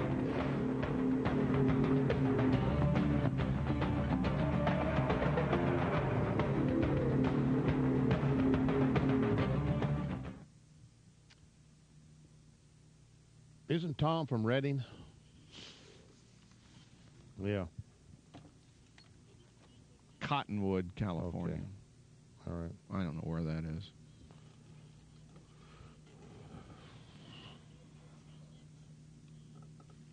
When is that? What is it? She got it or Oh, a truck race?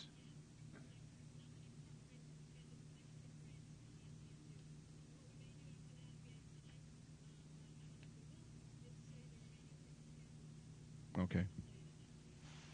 Good job there, man. Doing a good job. Oh, yeah. Thank you, Mikey. I was wondering whether that was still going on.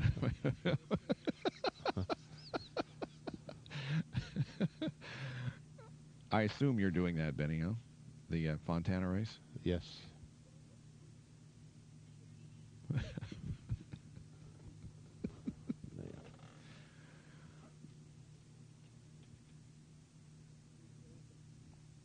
Cool.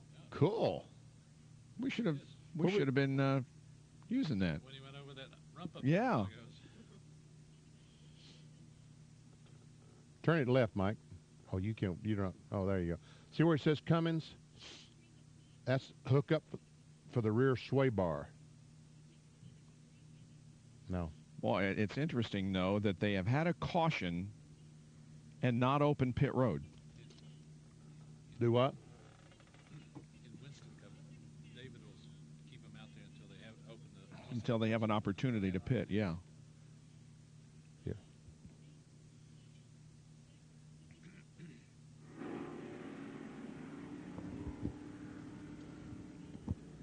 The Kragen Exide 151 NASCAR Craftsman Truck Series event is 33 laps old here at Sears Point. Interesting situation, BP. The lights you can see on top of the pace truck are out. They're going back to green, and pit road has never been open because the oil was in pit road. I don't know that I've ever seen that before. Yep. I don't know that I have it. Normally, on a caution flag, pit road is open at some point, and the cars, trucks are able to go in and do whatever service they want to do, but not this case. We are going green, and it's probably something that that Hubert and others wanted to see. They wanted to see that pit road open so that they could come in for a splash and go. Okay, Marty, how does this affect the strategy?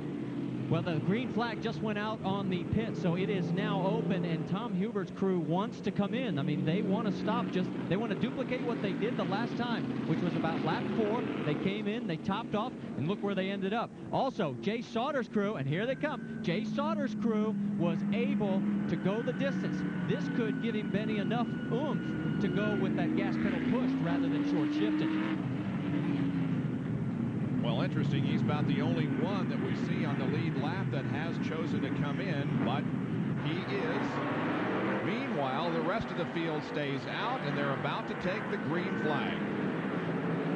Well, we now see some more coming in up the upper left of your screen. Well, that was a quick stop, and the green is out. Here we go. and we see Tom Hubert at 35 miles per hour come off pit road. The entire field has been able to get by. He goes from first to last. Wow, he's got a splash of fuel, and that may be very important as the laps counted off here this afternoon.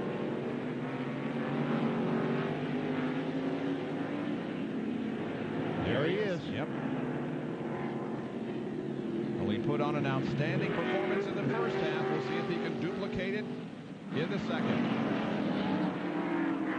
Trucks coming down the hill. They're coming out of turn 4, going into turn 5. Okay, back to Marty with more of the strategy being played out down in the pits. Well, one thing we didn't get a chance to point out, right before the yellow came out, Tony Raines in the Pennzoil number 19 came in and he topped off. So now he has gained back all that extra track position. So actually, he's the one we need to keep an eye on to see how the rotation works as these other trucks come in for a pit stop. Some of them may be gambling for another yellow and then go in the distance. All right. There's Raines. And there's Hubert right behind him. Also, Rob Morgan, we saw him stall earlier. Obviously, they made repairs on that truck. He's back on the track. That's a 77 truck. And the 0-2 of Rick McRae, there he is with some damage on the right front. He's still in the race and doing a good job. He is 15th. There's a truck with the damage to the right front, the red truck. And we see some smoke out of one of these trucks, and it looked like McRae's. And it's always fun to go to a race with Rick McRae in attendance because he has, without question, one of the neatest dogs I've ever seen. A bulldog. Yeah. And that was smoke out of McRae's car that we saw. Back to the lead, and this is a great battle, as Boris said. 44 truck putting some pressure on Resendiz. Boris has had a good afternoon. So has Dave, though.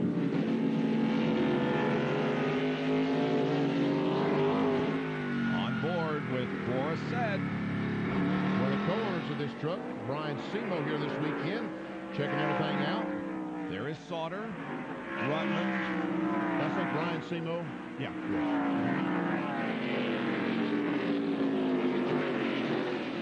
The 80, the 17, and the 24 all running right together on the racetrack, and those are the guys battling for the championship of this series in '97.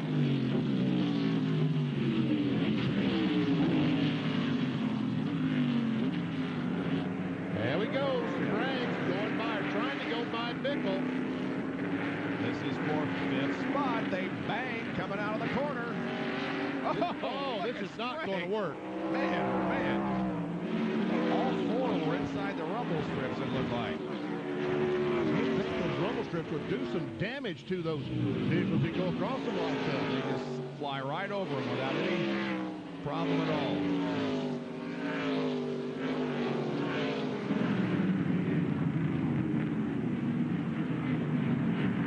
Jimmy Hirsby coming to the pits in the Cummins Dodge. Well, let's show you a Napa field summary where everybody is at the moment. We've got 25 trucks still on the lead lap. Rob Rizzo having a good run there in 10th position. Chuck Bound is 11th. Doug George, Stacy Compton, Lance Norrick. Hubert is in 16th. Remember, he's already stopped for his splash and go here in the second half. And here's Tolman diving down to the inside, and Lance Norrick is off the course. That looks like up in turn 2. Gets it restarted, however, and probably no caution.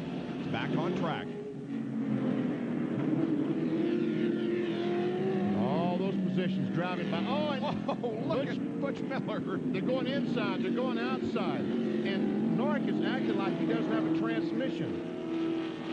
He is limping back around the track to the pit area. Meanwhile, you can see that Randy Tolsma has gotten around Sauter, but he still needs to pass the 2 trucks ahead of him to get back on the lead lap. Now, he's hoping those 2 trucks in front of him will pit for fuel.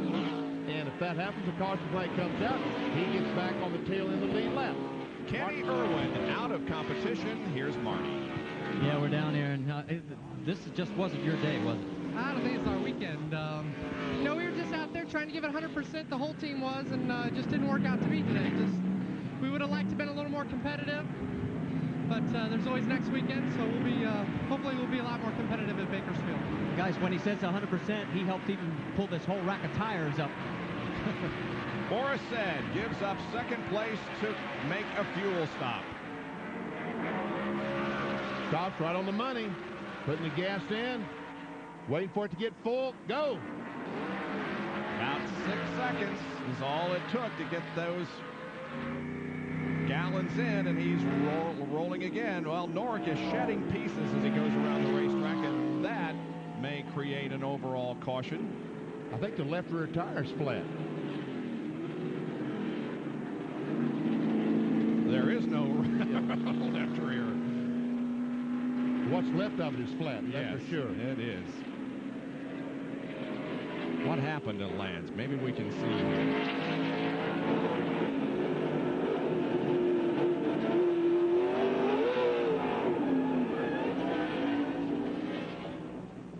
He had too much horsepower for the traction he was able to get.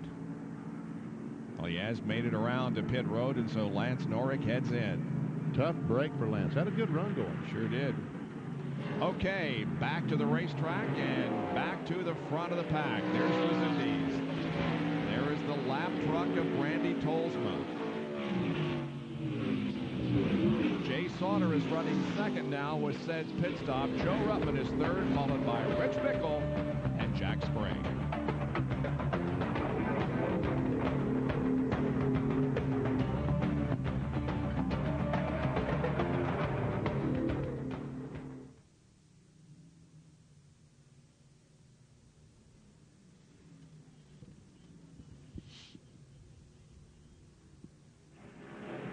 What do you mean nothing exciting going on, Jill? This is excitement. This is just as exciting as I've ever experienced. I'll tell you what, that Toes was running good. He is. If he only had lost that lap.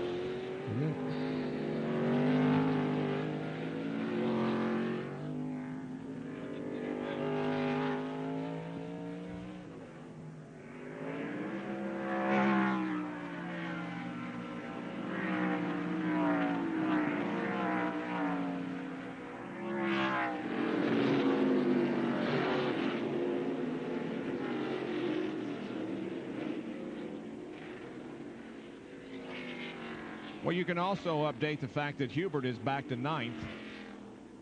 And Mike Wallace, we haven't seen him but once on camera that's all right. day. And Butch Miller. Yeah. And a 35 truck, Doug George. So 52, 35, 20, 31. That's a good idea. 29. Okay.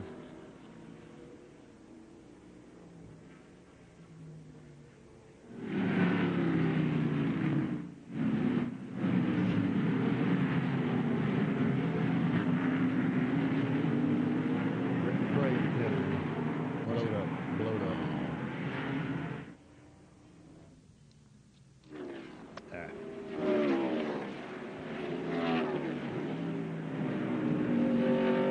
We have 21 laps to go in the Kragen Exide 151 from Sears Point Raceway. There is the leader, Dave Resendiz. He was the pole sitter and currently has the lead. Right behind him is the lap truck of Randy Tolsma, and Randy has been giving that truck a great ride. It's just too bad that he got a lap down. Had a flat tire, the 61 truck we're talking about, as Bob said, did get a lap down. Battle for second spot between the 3 and the 80, and Kevin Harvick once again is off the course. That must be down there at turn 11. Back to the track. This battle for second. Oh, Sauter smoking that right front. When you go in the corner and that right front gets really light and you hit the brakes hard, it stops that right front and it slides across the racetrack. That's the smoke you're seeing, and you can't let it slide too much because it'll flat spot that tire. There's Joe Ruttman running in third spot. Let's take a look at what happened to Lance Harvick. Kevin Harvick, sorry, and it is turn 11. He goes on the inside of Doug George trying to get in the corner and just slides that right front like I was talking about a moment ago. He has the wheels turned. Uh-oh. He had a problem. That's why he was trying to stop so badly. Yeah. Just pulled into the area of the road, of the drag strip. Okay, Joe Ruttman once again right on the tailgate of that GM Goodwrench Service Chevy driven by Jay Sauter.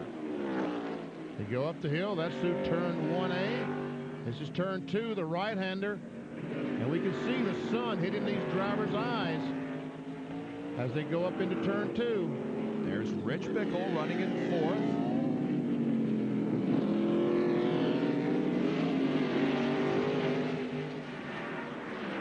There's Tony Toast, who has come into the pits. Started last, getting a splash of gasoline going. Another one of the guys that we have become familiar with from the ESPN2 Winter Heat Series that will once again be on the air in December and January, with 3 weekends in December, then 2 weeks off for the holidays, and 3 more weeks in January. So December 7th, their first telecast. We see Rutman and, we see Hornaday trying to get by the 17, and now the 24 truck trying to get by Hornaday. Now, what did Hornaday say? He's going out there and just ride around and keep out of everybody's way. Wrong. He is 11 laps down, by the way. Ron is in 32nd spot. But when you get the truck fixed, and it seems to be running pretty well, it's awfully hard not to race with whoever's out there, isn't it? Sure is. And look at Hubert off in the dirt as he tries to catch up with Cunningham. There's Jack Sprague, the 24 Quaker State Chevy. He's in 5th.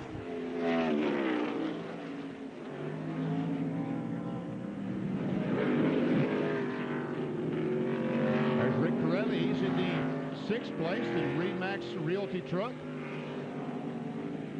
And there we see behind him the battle between Cunningham and Tommy Hubert. Yep, Hubert has made his way all the way back up through the field, and he's now in the 8th spot, battling for 7th here with Cunningham.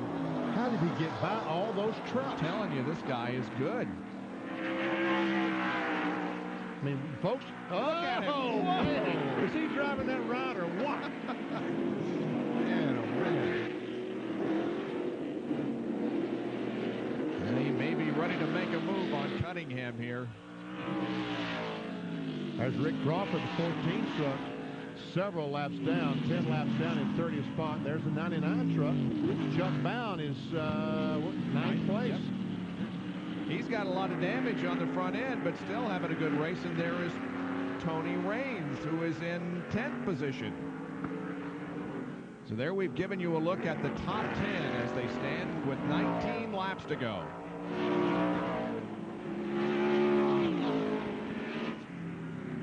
Back up front. Yep. This is the leader, Dave Resendez. The 61 truck is a lap down. That's Randy Toles. He's turning 24th spot. He's got a 4-second lead, Benny, Resendez does, on Jay Sauter. 4 seconds. Well, I think that Dave Resendez, Tom Gloy today have proven that they have the best truck here today. I think there's, with exception maybe of Tommy Hubert or 44 right. Boris said, but yep. Right now both those trucks have made pit stops and never seen Hubert coming through. Rick Crawford. There's a battle of position between Raines and Bound, and more damage to the 99. Bang together, but Tony gets the spot, so move him up into the 8th position. Stacy Compton is in the 86 truck for a splash and go. And we understand that Cunningham also came in for a fuel stop. So that puts Tommy Hubert up into 7th spot. And just think how many seconds now behind Cunningham. We saw Hubert and Cunningham running together. And Cunningham is now, as soon as I find him, I'll tell you, is about 32 seconds behind Hubert. And Stacy Compton was running in 11th position when he came in for his pit stop. There's the leader, the 55 truck. Unsponsored. Ford, Tom Gloy. The driver, Dave Resendez. And again, Tom Gloy, one of the great names in road racing as a driver for many years and now a car and truck owner. And we see that Hornaday has backed out of this group of trucks and let these trucks go by. We're falling behind and right along behind them. Just like he said he was going to do.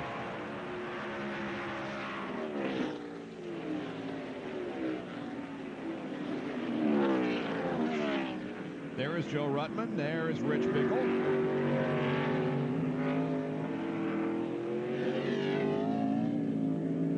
Turn 3 up the hill. 3A, a little right-hander. Back downhill. Can't believe the elevation changes. Go down the hill to turn 4. And on down to turn 5.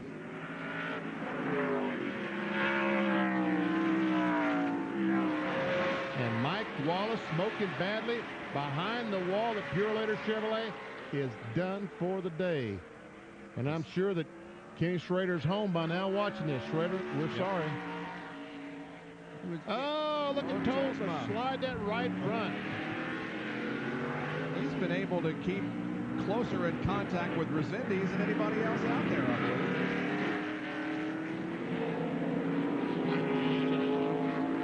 Resendiz now has a 6-second lead on the second-place truck of Jay Sauter.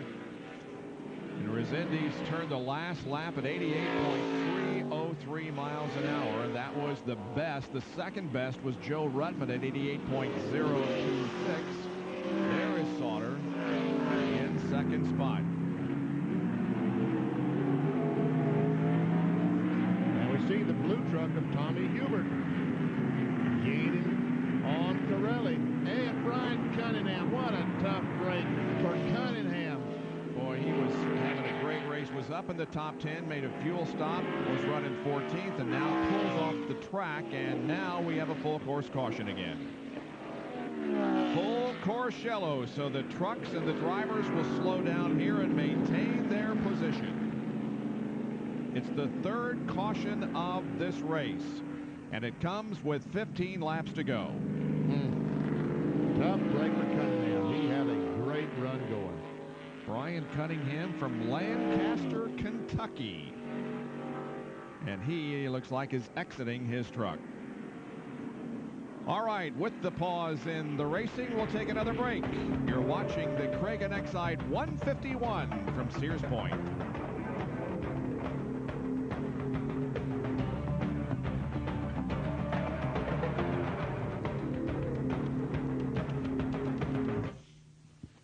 Hey, Carolyn, how are you? I'm fine. How are you? Good to go from you guys to California. Well, thank you. We're about to leave, though. Darn it. Darn it, yeah. That's for your information. It's pretty cool. They want you to be a bald eagle. A bald eagle, huh? Okay, here we go, guys. Yeah. Talk to Gloy's team. They need 3 to 4 more laps of caution to be able to go the distance. I'll take a look. Thank you. They are going to Yes, stay sir. out as long as they possibly can. Okay. Who is? The leader. Resendiz. He will stay out as long as he Well, possibly he may get 3 laps of caution here. Yeah, they think they can go. I think you're going know. to see everybody sort of try and stretch it now. Yeah. And they're all worried about Hubert. That was what they were talking about here. I don't blame him. He's picking up on them.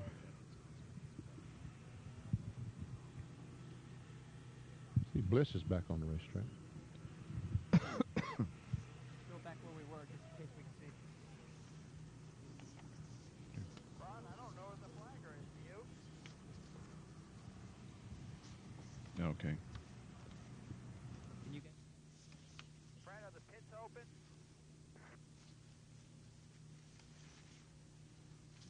Negative. The pits are not open at this time. It's still got the red flag up.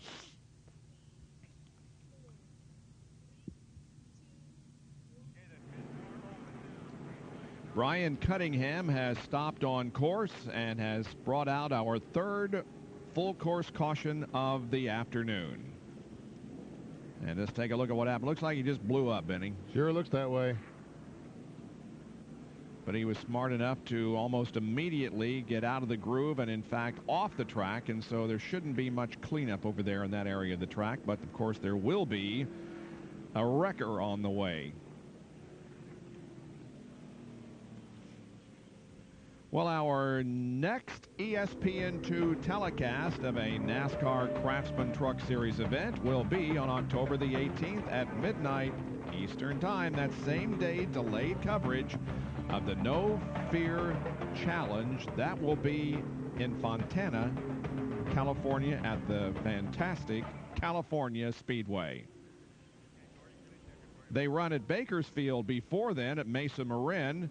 Phoenix coming up on the 1st of November, and Las Vegas on the 9th of November, and the awards banquet. Now that is when you will see it on ESPN2, the awards banquet on December the 21st. It will actually be held a few days before then, but you can see the series truck banquet on the 21st of December.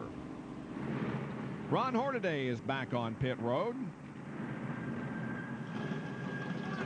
Trying his best to get a few points. And Hornaday currently is in 30th Hey, man, spot. I got to stop a minute. Well, he's getting penalized for something. Hey, don't do that too much, okay? Press this one either? Now he's given the go-ahead. Sorry, man. That NASCAR official said, I better dodge.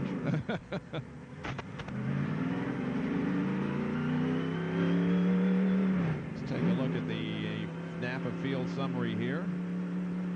There you see Resendez and Sauter, Ruttman, Bickle, Sprague, Corelli, and back in 7th spot, probably the truck that most of them are concerned about. He has stopped, he has fuel, and he's fast, and he's back up to 7th spot. Now 16 through 30. There's Butch Miller running in 16th. Doug George in 17th position. Stacy Compton, who made a pit stop for fuel, is 18th. Tony Toast, 19th. And 21 cars on the lead lap. Now the remainder showing you that Harvick is still in contention, but he is running in 33rd position, while Erwin Refner and Nelson are out of the race. Okay, Marty, what's the strategy now being thought of by the Tom Gloy team? Well, they think they need 2 to 3 more laps under yellow, and they can safely go the distance. But they are not, I repeat, not going to pit at this point. They are going to stretch it as absolutely far as they possibly can. And I think everybody's going to play off their lead. And you're right, they're all looking over their shoulders at Tommy Hubert. Well, Hubert has been very strong, not only in the first half, but also here in the second half, as he has moved back up to 7th spot. After making a pit stop. Yep. Was the leader of this. Was he leading or actually running second place when he made his pit stop? I think he was leading. By the way, for those of you just joining us, we had a great NASCAR Winston West race here earlier that was won by Butch Gilliland. Oh, Butch Gilliland. Oh, excuse me. I didn't know you were. Sean Woodside finished second. Jay Sauter was third, then jumped over into the truck and is currently running second here, so a good day for him. Craig Rodman wound up fourth, followed by John Kinder, Bill McAnally, Rich DeLong, Kenny Smith, Pappy Pryor, the 66-year-old, got a top 10 finish today, and Gary Smith was penalized 2 laps for changing more than 2 tires on a pit stop, and could never recover from the loss of laps, but still ended up in the top 10. Lance Norris was seen back on the racetrack after, at the break, ran out of gas or whatever happened to his thing. Well, the Manufacturers' Championship in this series has been clinched by Chevrolet. Yep. With 167 points to Ford's 128. Well, as you can see, the lights are no longer flashing on top of the pace truck, so we are about to go back to racing, and the green will come out on lap 47 at the completion of lap 46.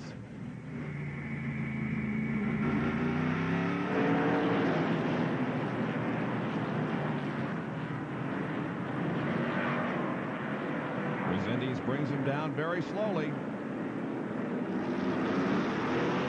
He accelerates, and we're back under green.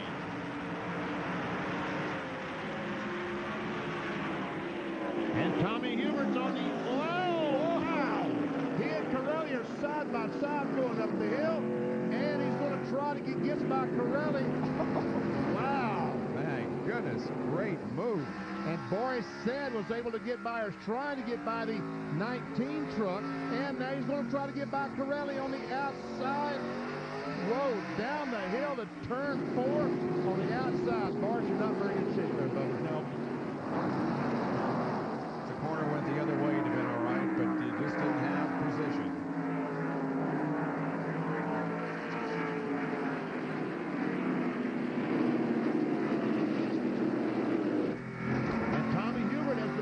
By the 24 truck. Wow. Did you see Boris get that run off the corner on Corelli? Here comes Corelli.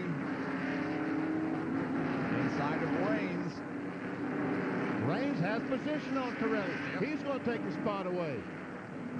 I started to say that Tommy Hubert was able to get by Jack Sprague and move into the 5th spot.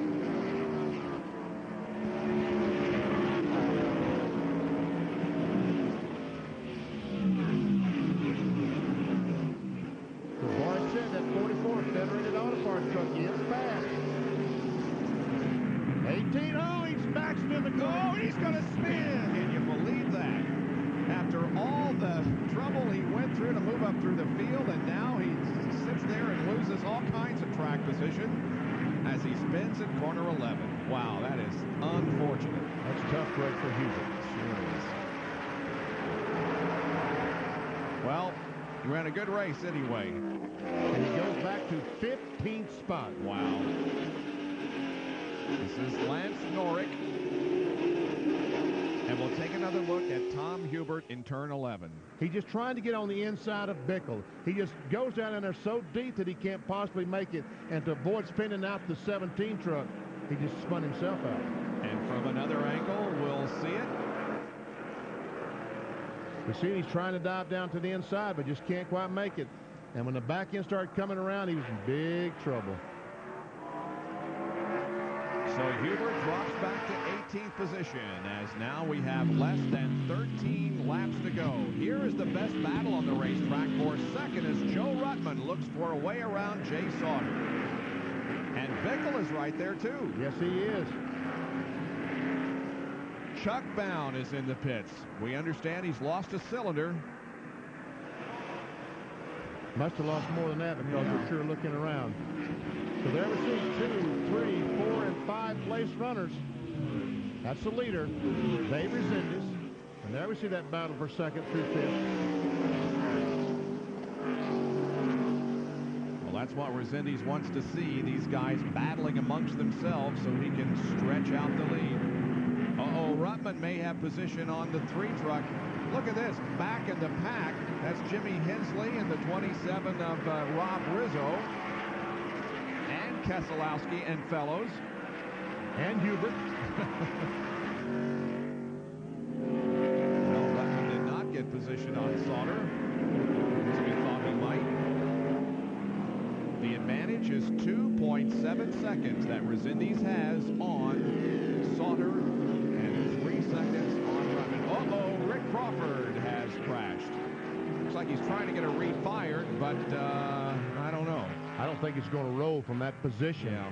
So this will probably necessitate a full course caution. Tough break for Rick. And it comes with 12 laps to go. There is Corelli, who just came in for a pit stop. We do have a full course caution on the racetrack, the 4th of the afternoon. Well, for those of you tuning in to see the soccer game, please stay tuned. It was supposed to start right now. However, they are holding up the kickoff until we can finish some of this race. They're going to be kicking off at 21 minutes after the hour. We may not be finished by then, but we will get you to the New England DC United game just as soon as we possibly can. But it's going to take a while to get Rick Crawford out from this very precarious point. Let's take a look at what happened to Rick. Well, what caused all this to begin with, I don't have any idea, but wow. You're right. It's going to take a couple. It's going to take something to get that circle bar truck off those tires. Sure is. Rick Crawford from Mobile, Alabama, one of the rookies in this series this year. Well, this certainly is going to help Resendiz and everybody else who is trying to go without a fuel stop, because if it takes a couple of laps to get Crawford out of this position, that's going to help him greatly. They can probably run, there goes the leader by, they can probably run about 3 laps under the caution to 1 lap under the green flag racing. It's Resendiz, Sauter, Rutman, Bickle, and Sprague at the end of 49 of 60 laps here at Sears Point.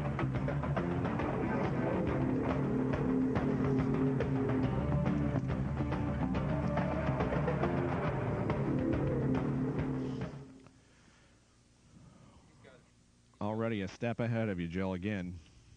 It's tough to stay ahead of me. No, please don't. Okay.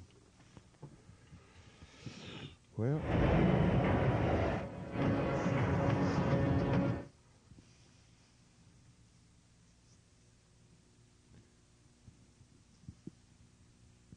where is that? Up at turn 1, turn 2?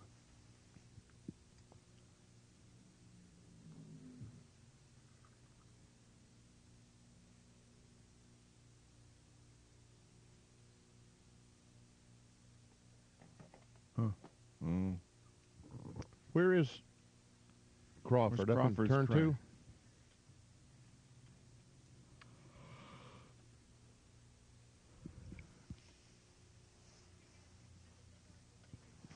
They just don't pay attention to us. No.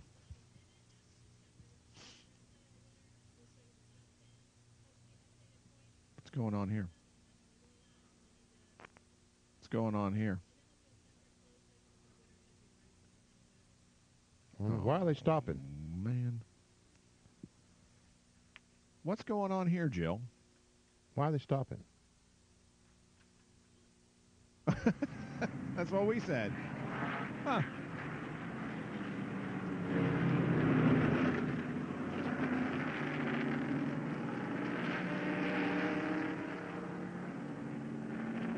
Billboards, right? I know.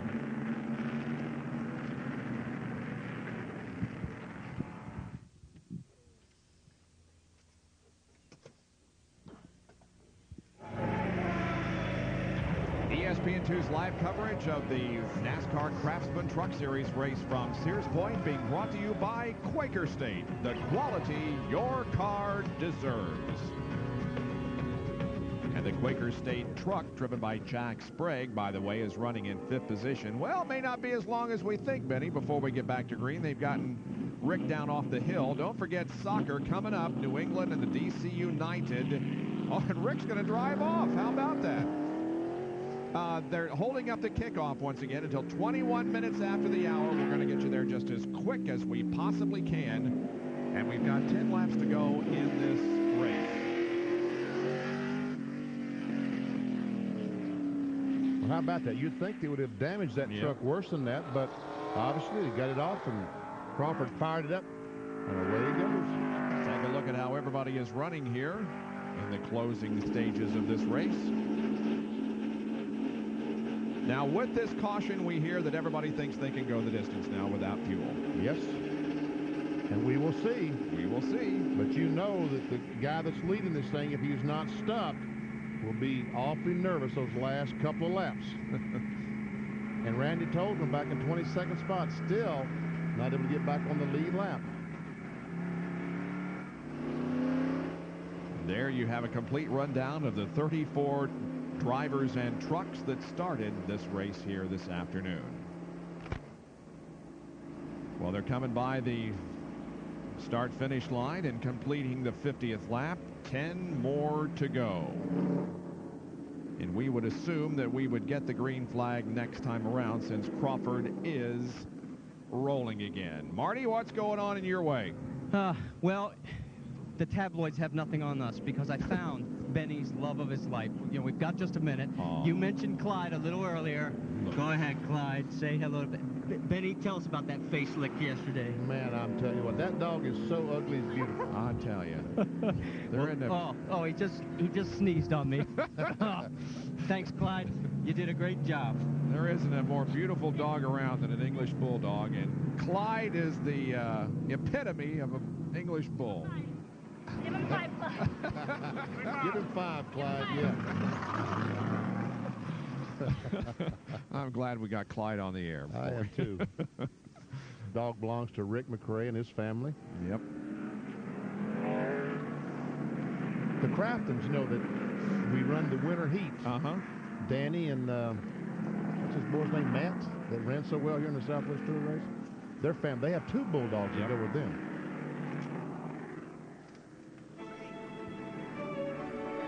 Well, Shell's Wonderful World of Golf can be seen here on ESPN Wednesday at 9 o'clock Eastern Time.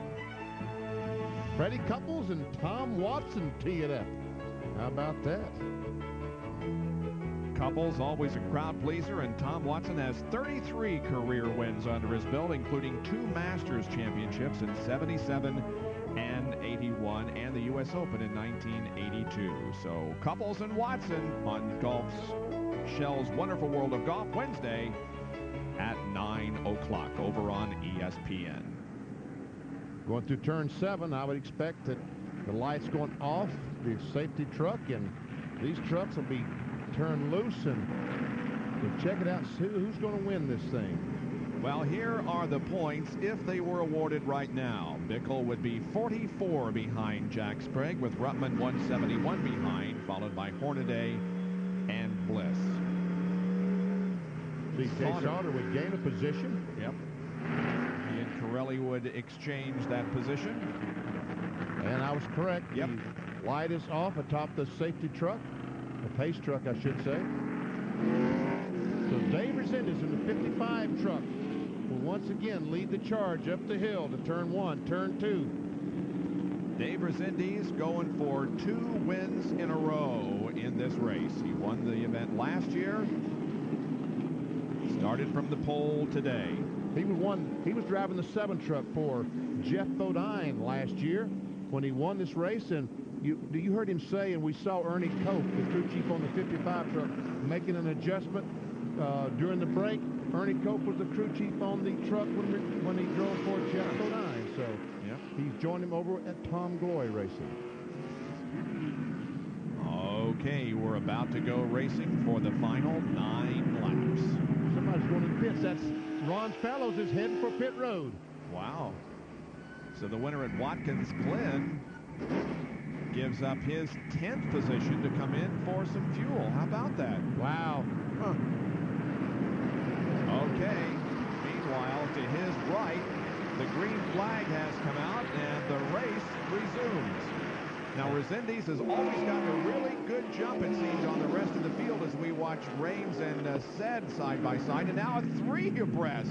They are 3 abreast back there. We know that they can't, but they did. Somehow they all made it. You wonder what happened to Randy Tolsma? We're in the 10 lap to go, and the NASCAR house rule, all the trucks on the lead lap line up in front, nose to tail. Tolsma had to go back to 22nd spot to line up. Once again, we see Resendez now separating himself from Sauter and Ruttman and Bickle and the rest. Dave has run such a good race and obviously has a very good truck here. They're downhill to turn number 6.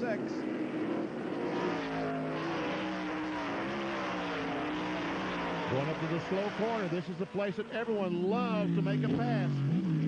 Sauter dives in hard. Slides that right front. Marty, why did Fellows have to make a pit stop? Well, it wasn't fuel, guys. He's still sitting here. They've got transmission problems big time. Well, thought it might be for something other than fuel. Anyway, a tough break for Ron, who had a good run going, and a top 10 finish going, as a matter of fact. And the Canadian will wait another day for his 2nd victory in the Truck Series.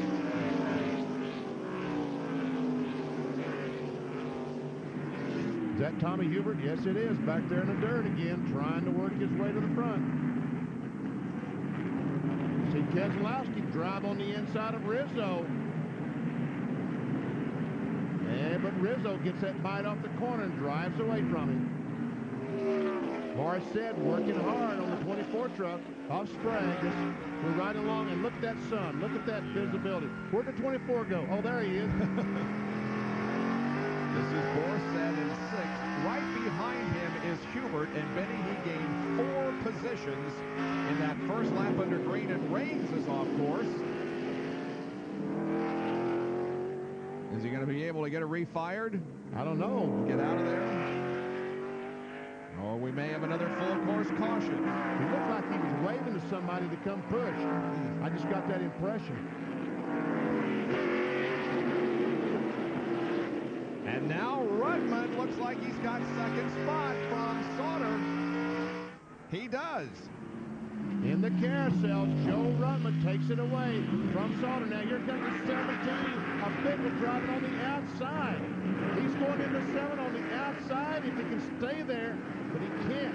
See that contact when he came off? Said and Sprague were making contact also, and watching was Tom Hubert.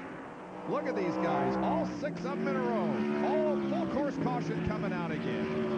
So Raines obviously can't get it refired, and we're going to go caution again. Oh, that's too bad. We had a great race here for 2, 3, 4, 5, 6, 7, and 8. Now, I think Marty said back earlier in the day that the 19 truck had an alternator problem or something, and the battery was going dead on the truck. So obviously when it stalled, did not have enough juice to turn it over and restart it. And so the field gets the caution once again for the 5th time this afternoon, and it comes out on the 53rd lap. Okay, well, while the field is under caution and at reduced speed, we'll take another break with Resendiz continuing to show the way.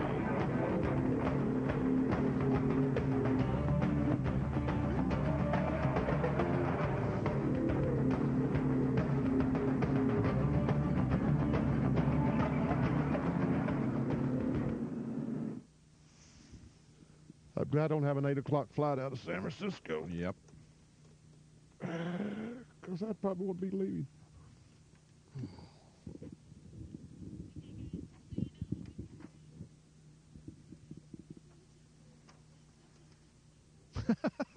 Wait a minute, we had a minute. What happened? Randy.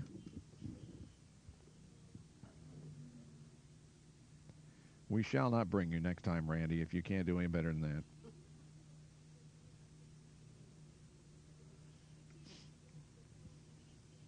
Okay.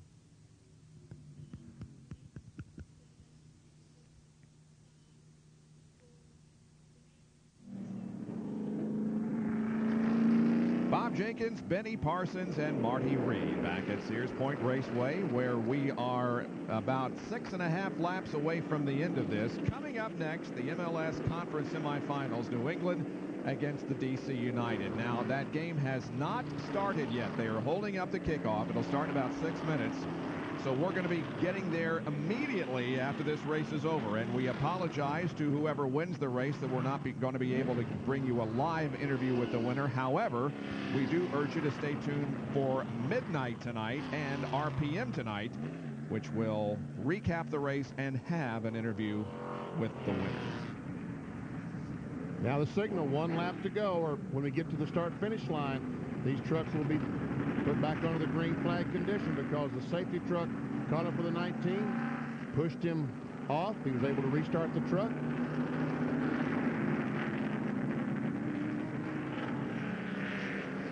Now we see the trucks weaving back and forth, trying to clean those tires, get all the gravel, the stones, the debris off the tires. So when they accelerate and get up to about 130 miles an hour, turn the wheel, that the truck will turn and not go straight ahead. These tires, when they're hot and they slow down, they pick up all kinds of debris, and that's why they swerve back and forth, trying to clear that debris off the tires.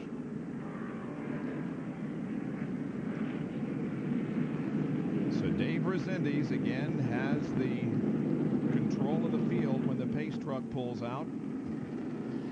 Here we're looking back at some of those running in the mid part of the field. There's Corelli, George, Bounds,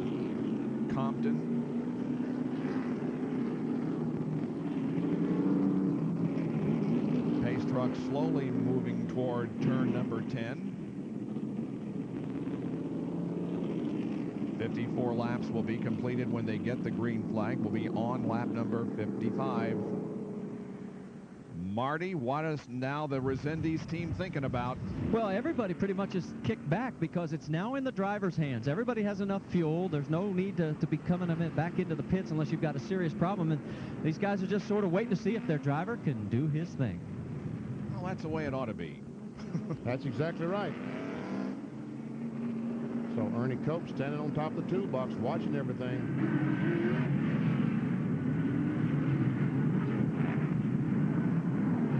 They're about to turn him loose once again. Slowly around corner number 11. And Resendiz has made for some slow starts here recently. He once again brings him down very, very slowly. Ruttman is trying to get a run. Right now, he'll stand on trying to get a run on Resendiz, but now Resendiz gets his brake checking, and then he nails the gas. Good move by Resendiz. Uh-oh. But he's bunched him up behind. Look at this. They're 3 wide going for 1. Oh, and Sid gets off course. He's in the dirt. Whoa. If he comes out of this, and the 17 and the 44 go straight.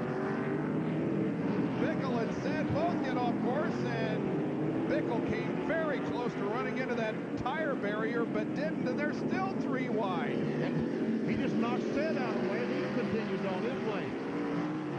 Oh, man.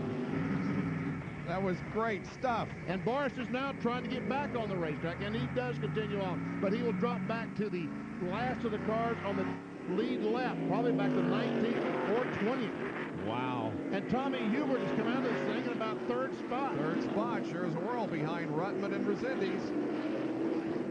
There they are. There's Resendiz, Ruttman. There is Tom Hubert, and then Sauter and Sprague. So Hubert is not out of this thing yet. Certainly isn't, because there's 6 laps to go.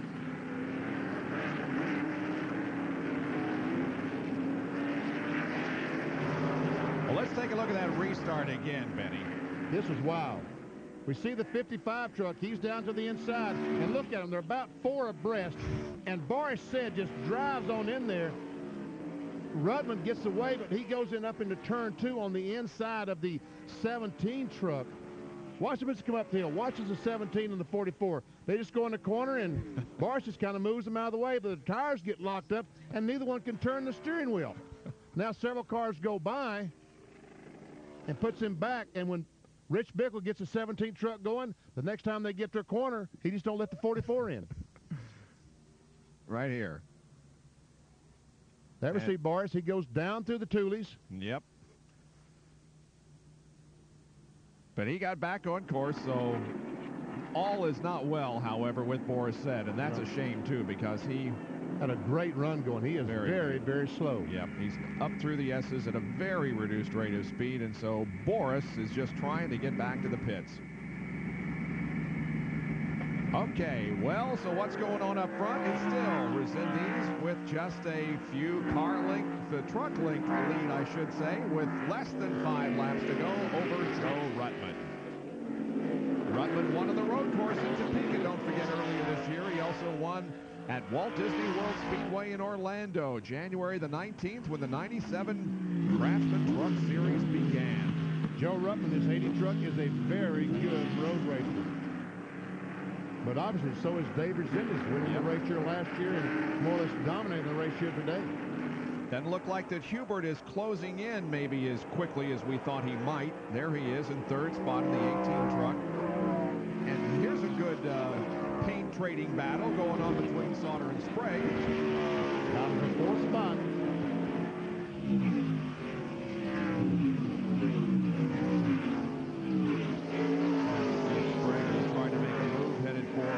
Number 11. Looks like he'll try to get to the inside of... Nope, not this time. That's Ricky Johnson, that red and white truck behind these two. He's had a great run in 6th. And Jimmy Hensley back in 7th spot.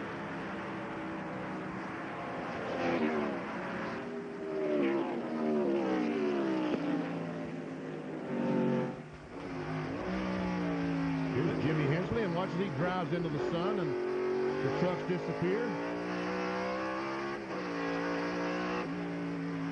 Going up the hill, turn 3. This is 3A, the little right-hander.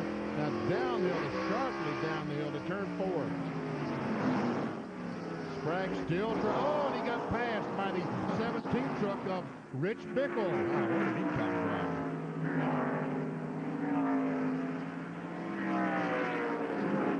But he got back by Bickle. So Hensley's back in that 7th spot. I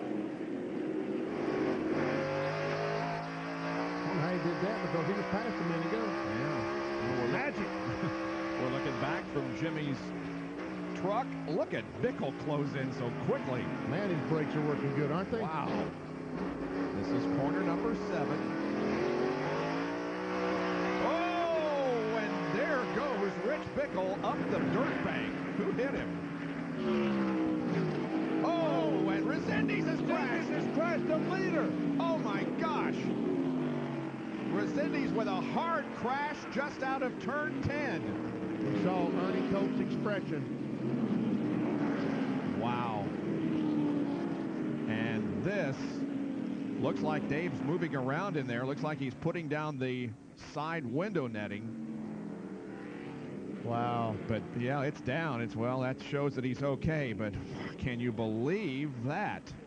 That's Ernie Cope, the crew chief on the 55 truck. Holy cow, with less than 3 laps to go, the leader, Dave Resendiz, who has been so strong all afternoon, has crashed. Huh. Wow. Wow. Well, it gives the lead to Joe Ruttman with Hubert in 2nd position, and there is Jimmy Hensley, who's also got some damage to the front end of his truck. Some serious damage to his truck. And we saw Rich Bickle also go off course. Wonder what the outcome of that was.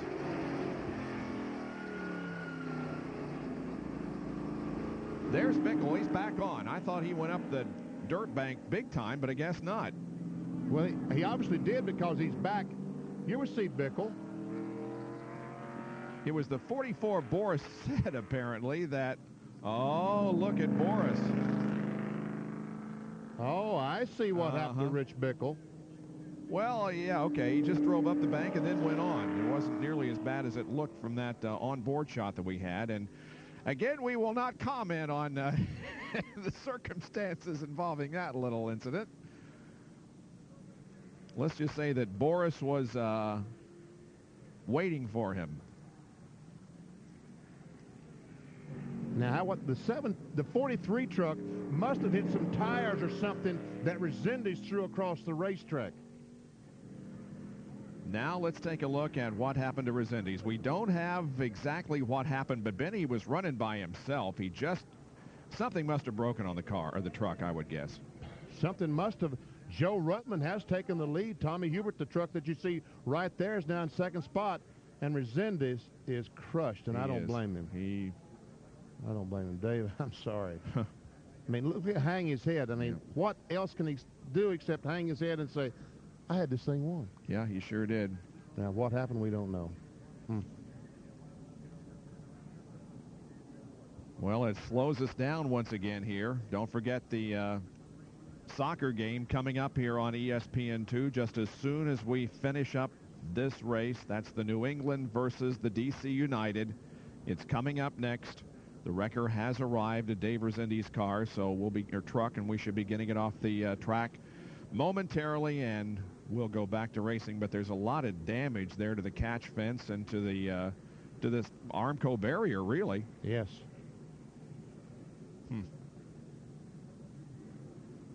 Yeah, he hit that hard. He hit it a ton, as we can see. All the damage and all the tires that go there scattered all over the backstretch, the S's. Yep.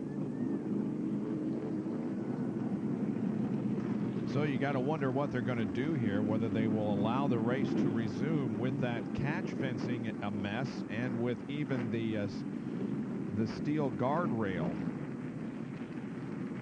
which has been damaged. And the NASCAR Craftsman Truck Series do not end on caution flag. There will be at least a green-white checker. For the top 5, Joe Ruttman, Tom Hubert, Jay Sauter, Jack Sprague, and Rick Johnson under a caution once again here at Sears Point.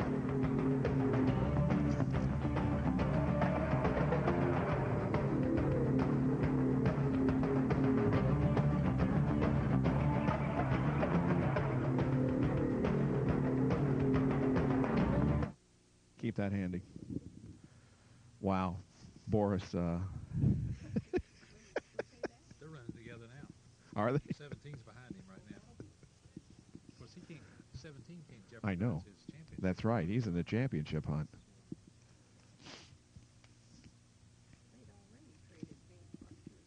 Yeah. Boris pushed Yep. him, and then 17 took him in. It is.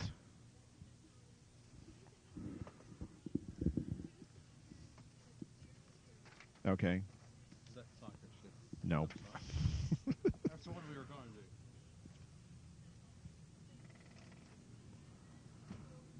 Yeah, Bob, I don't know what happened to it.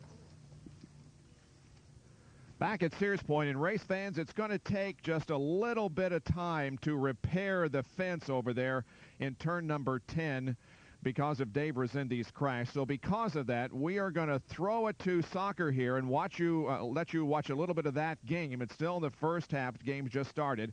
And then we will come back here for the finish. So let's go now to the soccer game.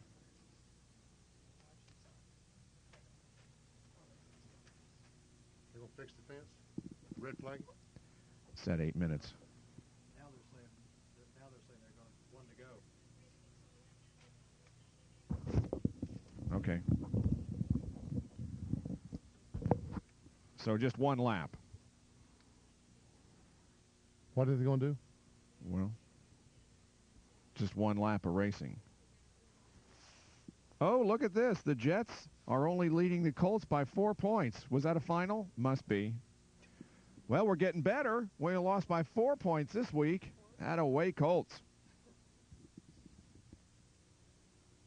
Giants beat Dallas.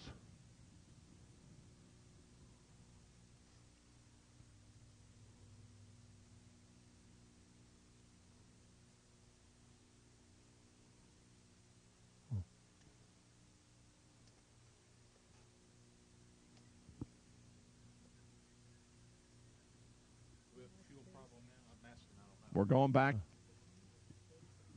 longer you run. Okay. Okay. How about a fuel situation? Lenny, that's a good point. They've run an extra lap or two now, right?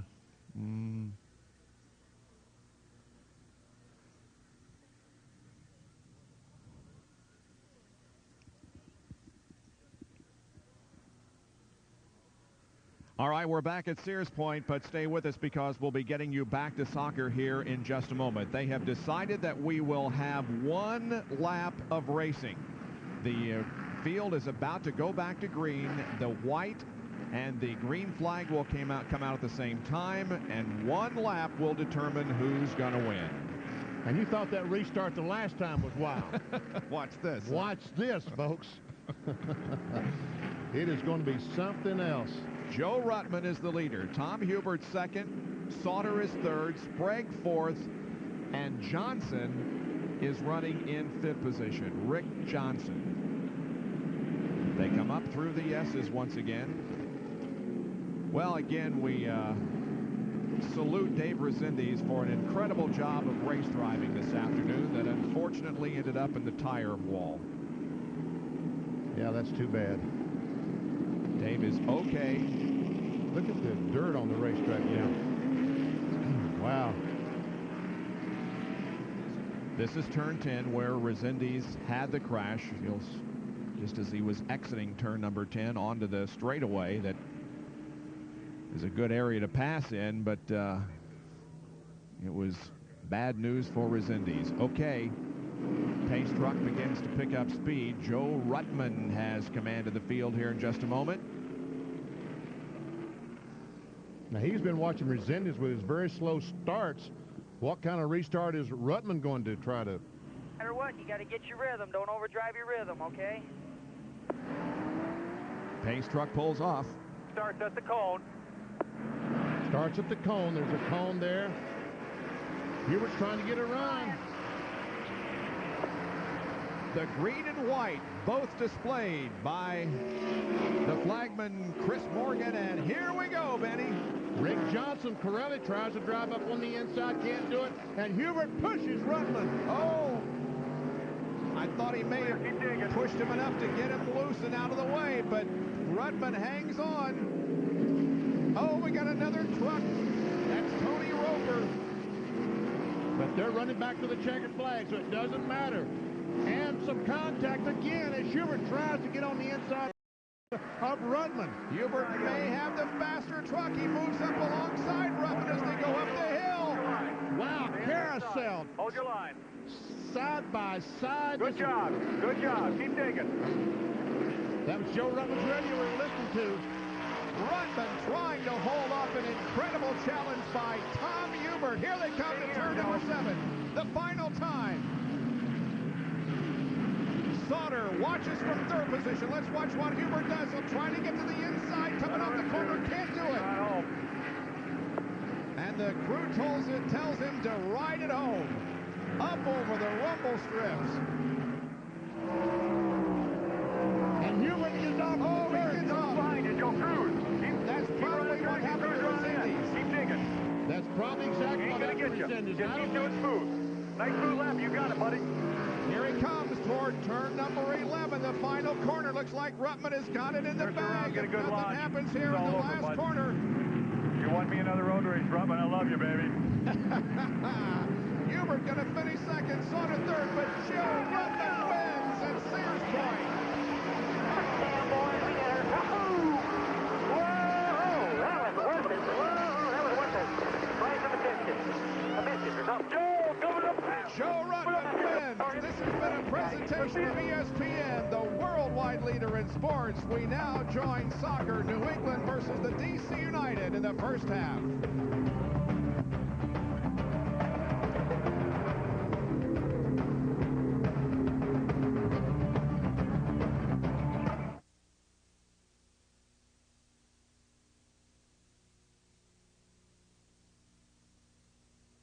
Resendiz did it because he got those left side tires off into the grass and went nosed in right into the barrier.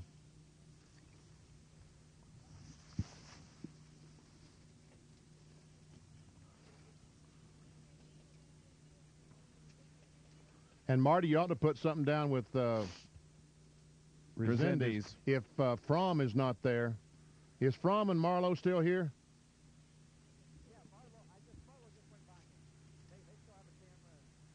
Okay, they still got it, so they'll get something. That's a good, yeah, that's a good suggestion, though. Got to hear from him.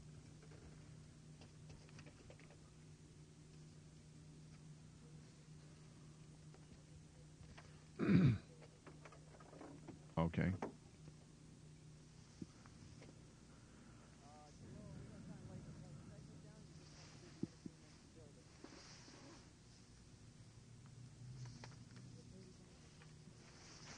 Just a 30, not a 15. Just a 30, not a quick one, Mikey. Okay. Somebody just scored, didn't they? So we were able to get him back for the score. Yep.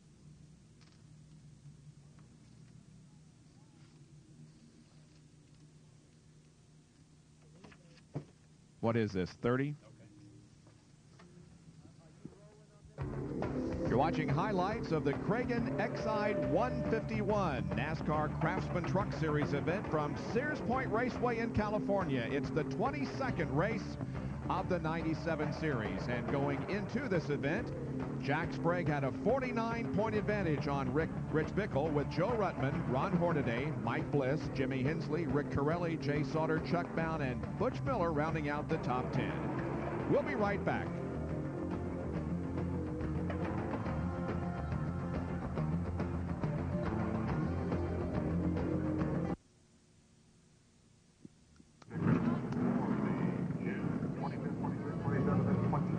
Does that surprise you? No. I just want to confirm it for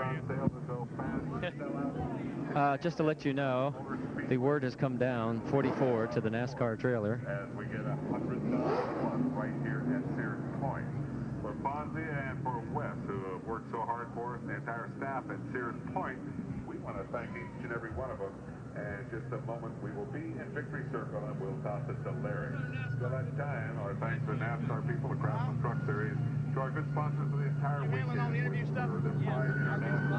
No, we're good. Zip 100. I understand, and then, Marty. of course, for our Kragen Auto Parts, Exide Battery 151 for the NASCAR Craftsman Truck Series.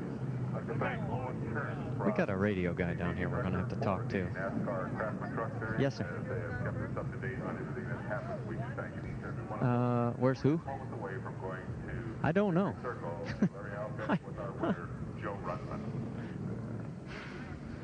Joe took his time around. I think. Okay, that's fine. I just wanted him to stay the heck out of Corky's shot.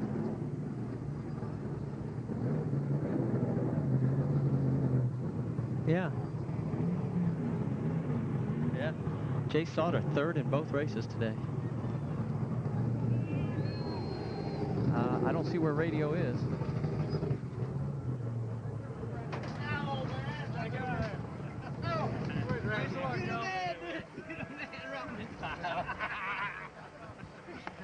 Hot dog. Where's the water? He has some Gatorade. That's what I need. There you go. Hang on. Before I get down here. We have some Gatorade. Oh, you can't see, can you? Okay. Thank you. I know. Be more careful next time.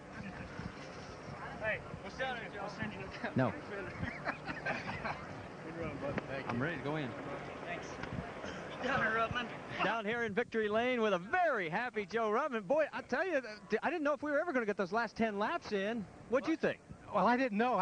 Randy was talking to me on the radio, and I'm not going to talk to him because there's always a chance of making a mistake. But I'd like to thank LCI for sticking with us, and I can make a few long-distance calls, and we're going to call Randy's wife and my wife and say, great job. I needed this. What happened to Resendez from your view?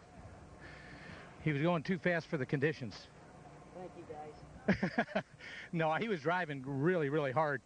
And it just looked like the tail got out from underneath him, you know, and I wish I'd have been close enough that I could have made the tail get out, but I wasn't that close. He was getting it. These road courses are really getting more interesting every time out, aren't they? Boy, it is. Competition level is immense. You know, I've been around so long, you know, I know the turtles by their first name in every corner, but I guess maybe I'm going so slow. I'm going so slow I talk to them, you know, so, but these guys are really, really coming along. But when you're with the Roush team and Randy and Goss and all the guys here, it's just the team, Kenny and Matt and Scott and come here, guys. You guys deserve to get a little. We want to give them a little camera time. These guys are, yeah. Come over here, Rack and Mike. These guys are the ones that win the race for you. You know, you just I get to have a lot of fun in the truck, and these are the guys that's responsible for keeping that baby going. Guys, earlier in the week when he was quick, I said, "What do you got in there? Nitromethane?" He says, "No, Geritol. It's high-test Geritol." MRN. Go. MRN. I don't know why. Oh, did he take off? He did. He went somewhere. I don't know. Where's Marlo at? I just wanted him to. Well, she's down doing Resendez, probably. Okay. And she can take the dub of this if she needs it. Okay. Am I clear?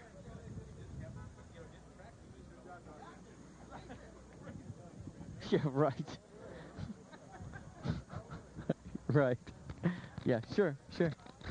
Yeah, right. Yeah, audio only. Yeah, thank you. Corky's ready to, shall we say, dismember you.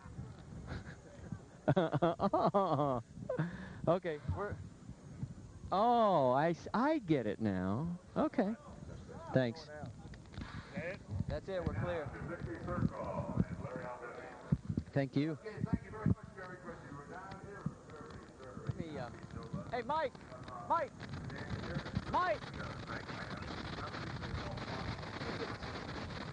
I need to go back here. Can I give this to you? Corky, thanks, man. Good job, buddy. Thanks. Yeah, I'll get across.